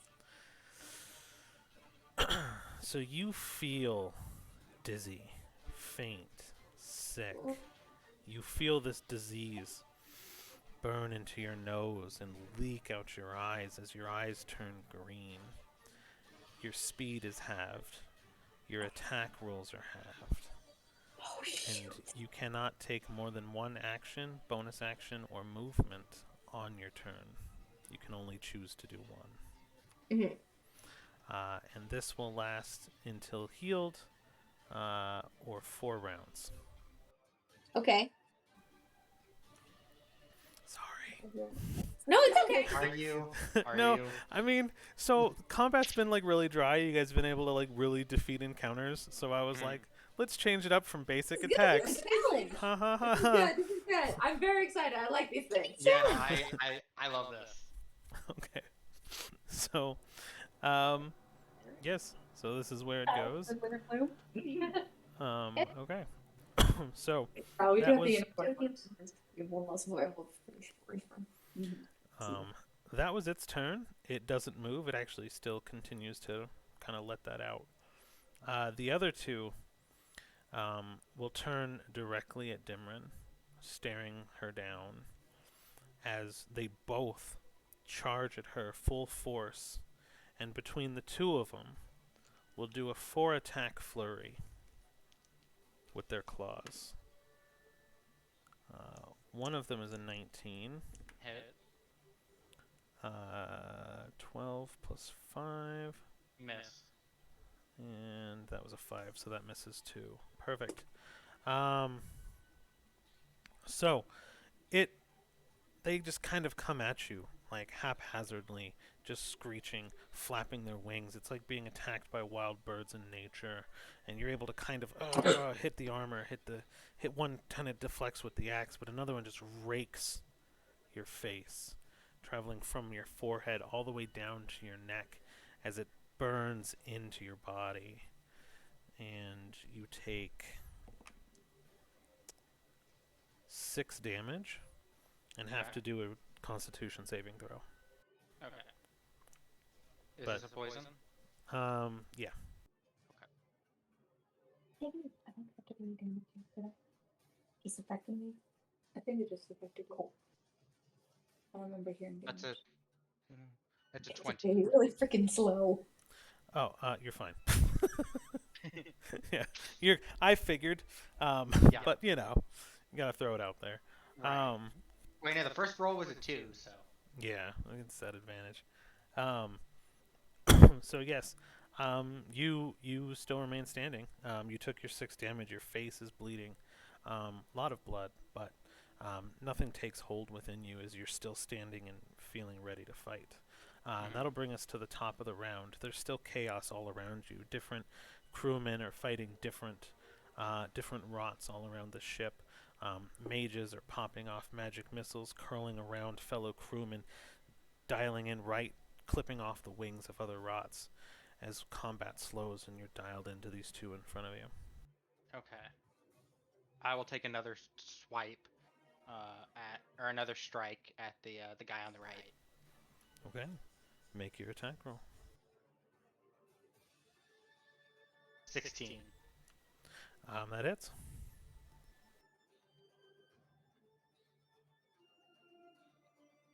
Better damage. That's 10 damage. Ooh, pretty good.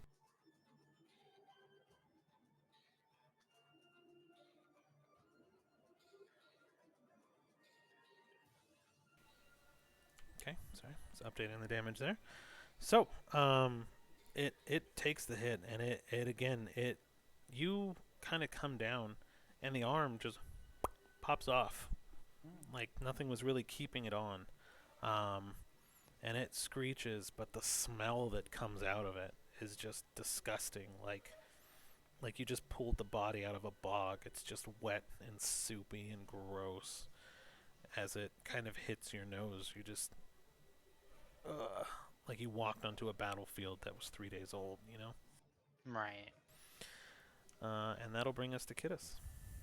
All right, I'm going to try to cast Ray of Sickness. Sorry, that was your turn, right? Yes, Just that was my turn. Okay, just making sure. All right, Yeah. Ray of Sickness. That is 19. That does hit. All right, 2d8. This is 8. Okay. 3, 4, so 7 total. And it needs to make a Constitution 14 save, and on a fail save, it's poison until the end of my next turn. Gotcha.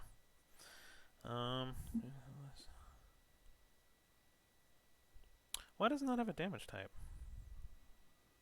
Am I crazy? It should. Yeah.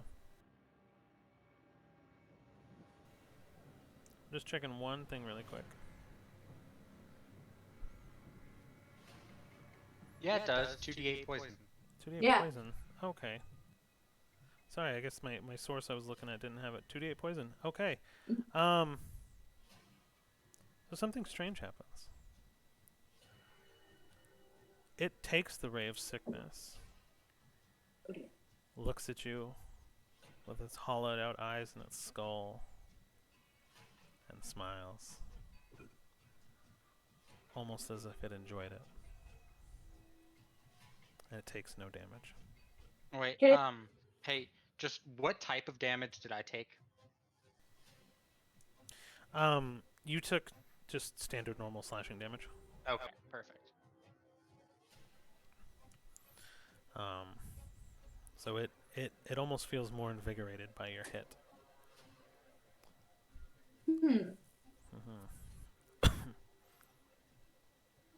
And that'll bring us, and then what more would you like to do? Anything? No, Shakidis is just more smiling because she's now fascinated. Gotcha. Okay. So, it is still left standing. So, at this point, it feels like it did what it needed to do to Cedar. Oh, wait. And it is Cedar's turn, actually. Awesome. Almost Okay, missed you. I would like to cast.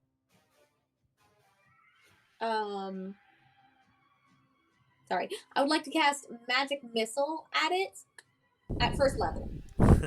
So use the one thing that can't miss. Well, Smart. one of the 2 things I have. All right. So yes, you are using magic missile. You said at first level. Yes, so I think that's 3. That's 3 missiles. Mm-hmm. Roll your damage. Okay, so there's 5, 5, and 5. Oh, that's good damage actually. 15 damage. In the words of Sean and Gus, who So it would not is. say, suck it.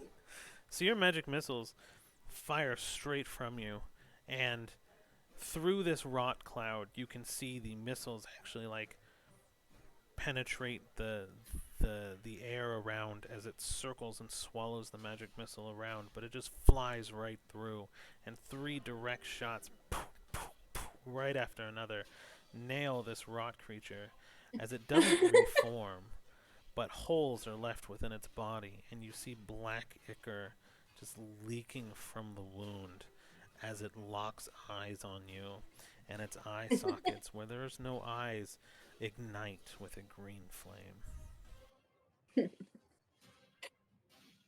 Cedar's just kind of laughing. Laughing all the way to poison. Let's go. Yep. Alright, was that your turn? Wait, that was your turn. Yeah, You couldn't do anything else. I can't do anything else. Why are you asking? Alright. Do me another favor, since you're still standing in this cloud. I want to do you another favor. roll me a Constitution saving throw. Okay.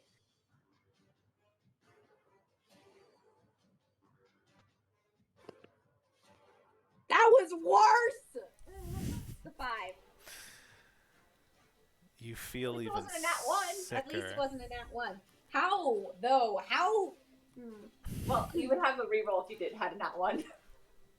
Oh, yeah. Yeah, that's true. Chaotic blessed you, but you guys haven't rolled a 1 since. I'll just keep it like the magic Adderall that I kept for like ages. Right. You feel sick.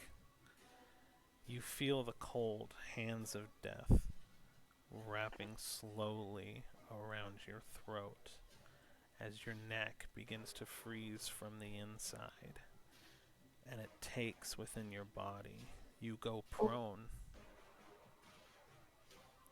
and you try to continue to stand, but take 13 damage. 13. Okay. Frost damage. Gracious. That's healing. Oh, nope. My bad. My bad. She just trying to heal herself? Accidentally. Thank you, Kittis. I'm watching her. And then it's the Rot's turn. Right? Yeah, Rot's turn. Mm-hmm. So it locks eyes, or what's left of them, onto Kittis. Moving away from trolley copyrighted music. It locks eyes with Kittis, flies directly to her, and with its back feet stomps her to the ground, digging its claws in.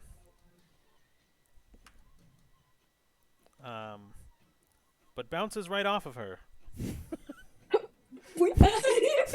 Because it thinks it kind of grabs purchase on her flesh, but misses as it tears her dress, as its claws kind of dig in and tear. Oh. Its flesh just... Oh, that poor monster. Its flesh just kind of... Or the skin of Kittis just kind of nicked, kind of like a cat scratch. No real damage, but the dress leave torn at the shoulders from both feet kind of landing, and it glances off of you and kind of hits the roof a little bit. The other 2 rots are still engaged with Dimran. Both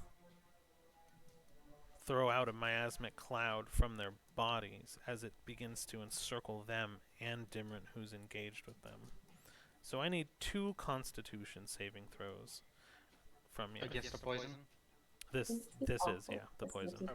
So still advantage, but you have to do 2 of them. 17 for the first one.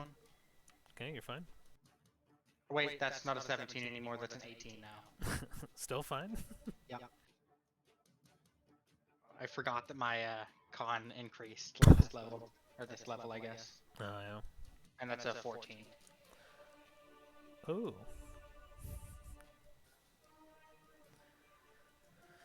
You don't feel so good.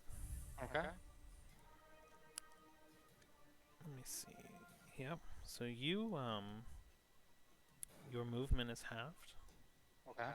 and you can only take one action per turn. One Okay. action, bonus action, or movement. Both of these clouds are still swirling around you and them, and basically just blinded by combat now. It's just you and these two rot creatures inside these clouds. Mm-hmm. And it is your turn. Bonus action rage. Okay. You take your rage, and you bonus action rage, but you don't have an action right now. Nope. So you're just gonna store it up. Yep. All right. That'll bring us to Kittis. Kittis is going to teleport over towards Cedar. And then Are you going into the cloud? Where Cedar no, is? she's going right outside the cloud. Okay. She's just gonna get in front of like Cedar. Just making sure. No, she's not going into that cloud. She watched her friend go down. And because the reason why is because she's gonna cast Shatter. And so you need to make a con 14. Me? No, not at you. Okay. Well, I didn't know if it was like an in the area thing, and I was like, No, the reason Charisse. you moved over that way is because it's Charisse, I no. was. Fudge. About a 10-foot radius. 4. Please. 4. All right, that means it's going to take 3d8 damage. Let's see. 6. Okay. 2. So that's 9. 9 damage. Okay. 99. Thunder. Perfect. So you hear this billowing pop, pop, pop as the entire second level of the ship shakes and rocks. Barrels are knocked over. The ship actually lists as these loud bangs of thunder crack centered on the rot as pieces of body fall to the ground, explode outward, covering both of you guys. The ship, the rooms, everything is just now covered in this rotten, disgusting flesh. And the cloud surrounding Cedar begins to dissipate downward into the bottom cabinet. Cedar's laying there coughing. No, that one is It is your turn. You are still poisoned. Well, you're still in the movement action, bonus action, but you're no longer in the cloud. Will take constant damage, but you're still poisoned for 2 more rounds. Okay. It's dead, right? Oh, it's gone. It exploded into 1,000 pieces of thunder. I want to get up so that I'm no longer in the prone condition. And that's like the end of your turn. I think that's about all I can do right now. So that takes half your movement. If you wanted to, you can Oh. move 5 feet. I move 5 feet towards like where Dimrin's fighting because I want to like get down and keep helping. So yeah, there's a ladder 10 feet to your left, if you can see that. I went to the ladder. So you make 1 square movement towards the ladder. Just breathing heavily. Oh my. And that was that round. So before that round starts, you're going to hear one thing. You're going to hear the voice of the captain, and he's going to go, "Not on my ship!" As you feel the ship begin to completely turn upside down. Oh. Now the bottom of the boat is now above sea level, but the mast and the sails are now completely submerged in water. So the top deck gets kind of washed. And I'm going to roll the saving throws. And Dimran, I need a saving dex dex saving throw from you as well. All right. I'm assuming this is something I would kind of see coming because I would see the ship start to flip. Technically, yeah. Flip ship.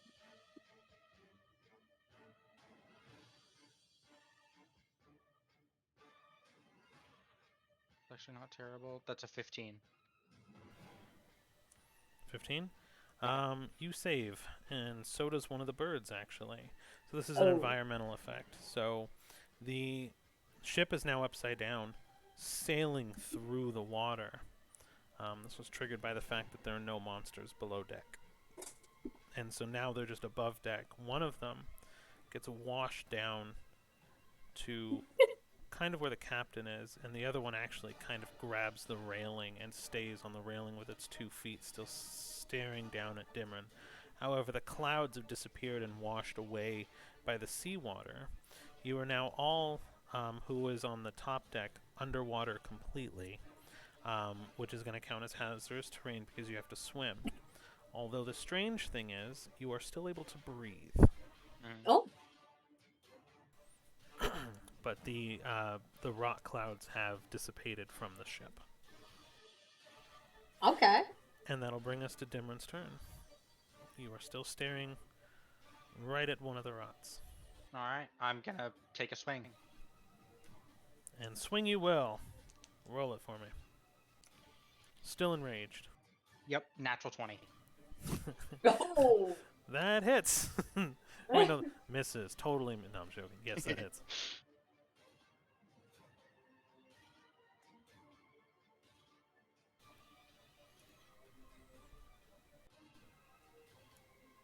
Did we lose you? You rolling damage? 24. Oof. I think that just about... Yeah, that does. Are you still broadsiding, or are you cutting? Great cut now. So you sever this thing in half. You swing down. You cut one of the wings.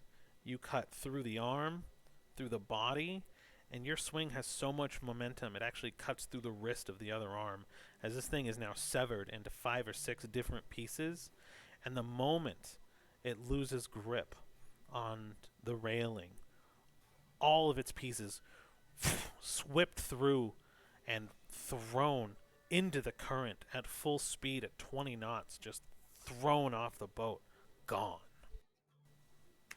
And before I forget, because I didn't want to short you, you did have an opportunity attack on the one that did get washed away from the. So I didn't want you to miss out on it. That's literally one short of a natural 20. That's a 19 plus 6, 25. Totally hits. Oh.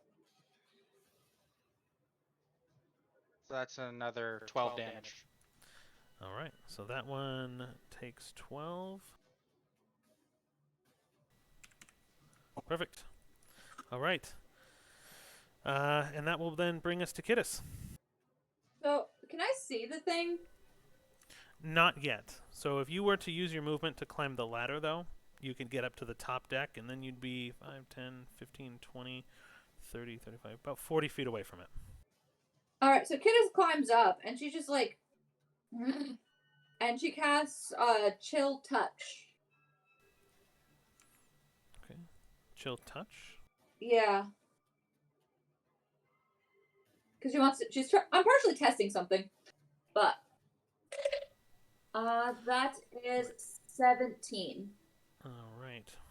That's right. That's you have a hand that comes out and does its thing. Yeah. Yeah. So yeah, that definitely hits. Alright. So that's 8. The hand reaches out and casts through the air at high speeds, collides directly with the creature, and grabs it and touches. However, the creature doesn't wince, flinch, feel anything, as the chilling touch permeates through the body and almost finds itself at home. Undead. Kittis is like now like almost entranced with fascination. It will, however, have disadvantage on its next roll. She does teleport. She teleports closer to it. You used your movement and an action. Teleport is bonus It's a action? bonus action. Yep, got it. That's right, because it's the... I always forget. It's the character trait, because of the way she built. You're right. Thank you.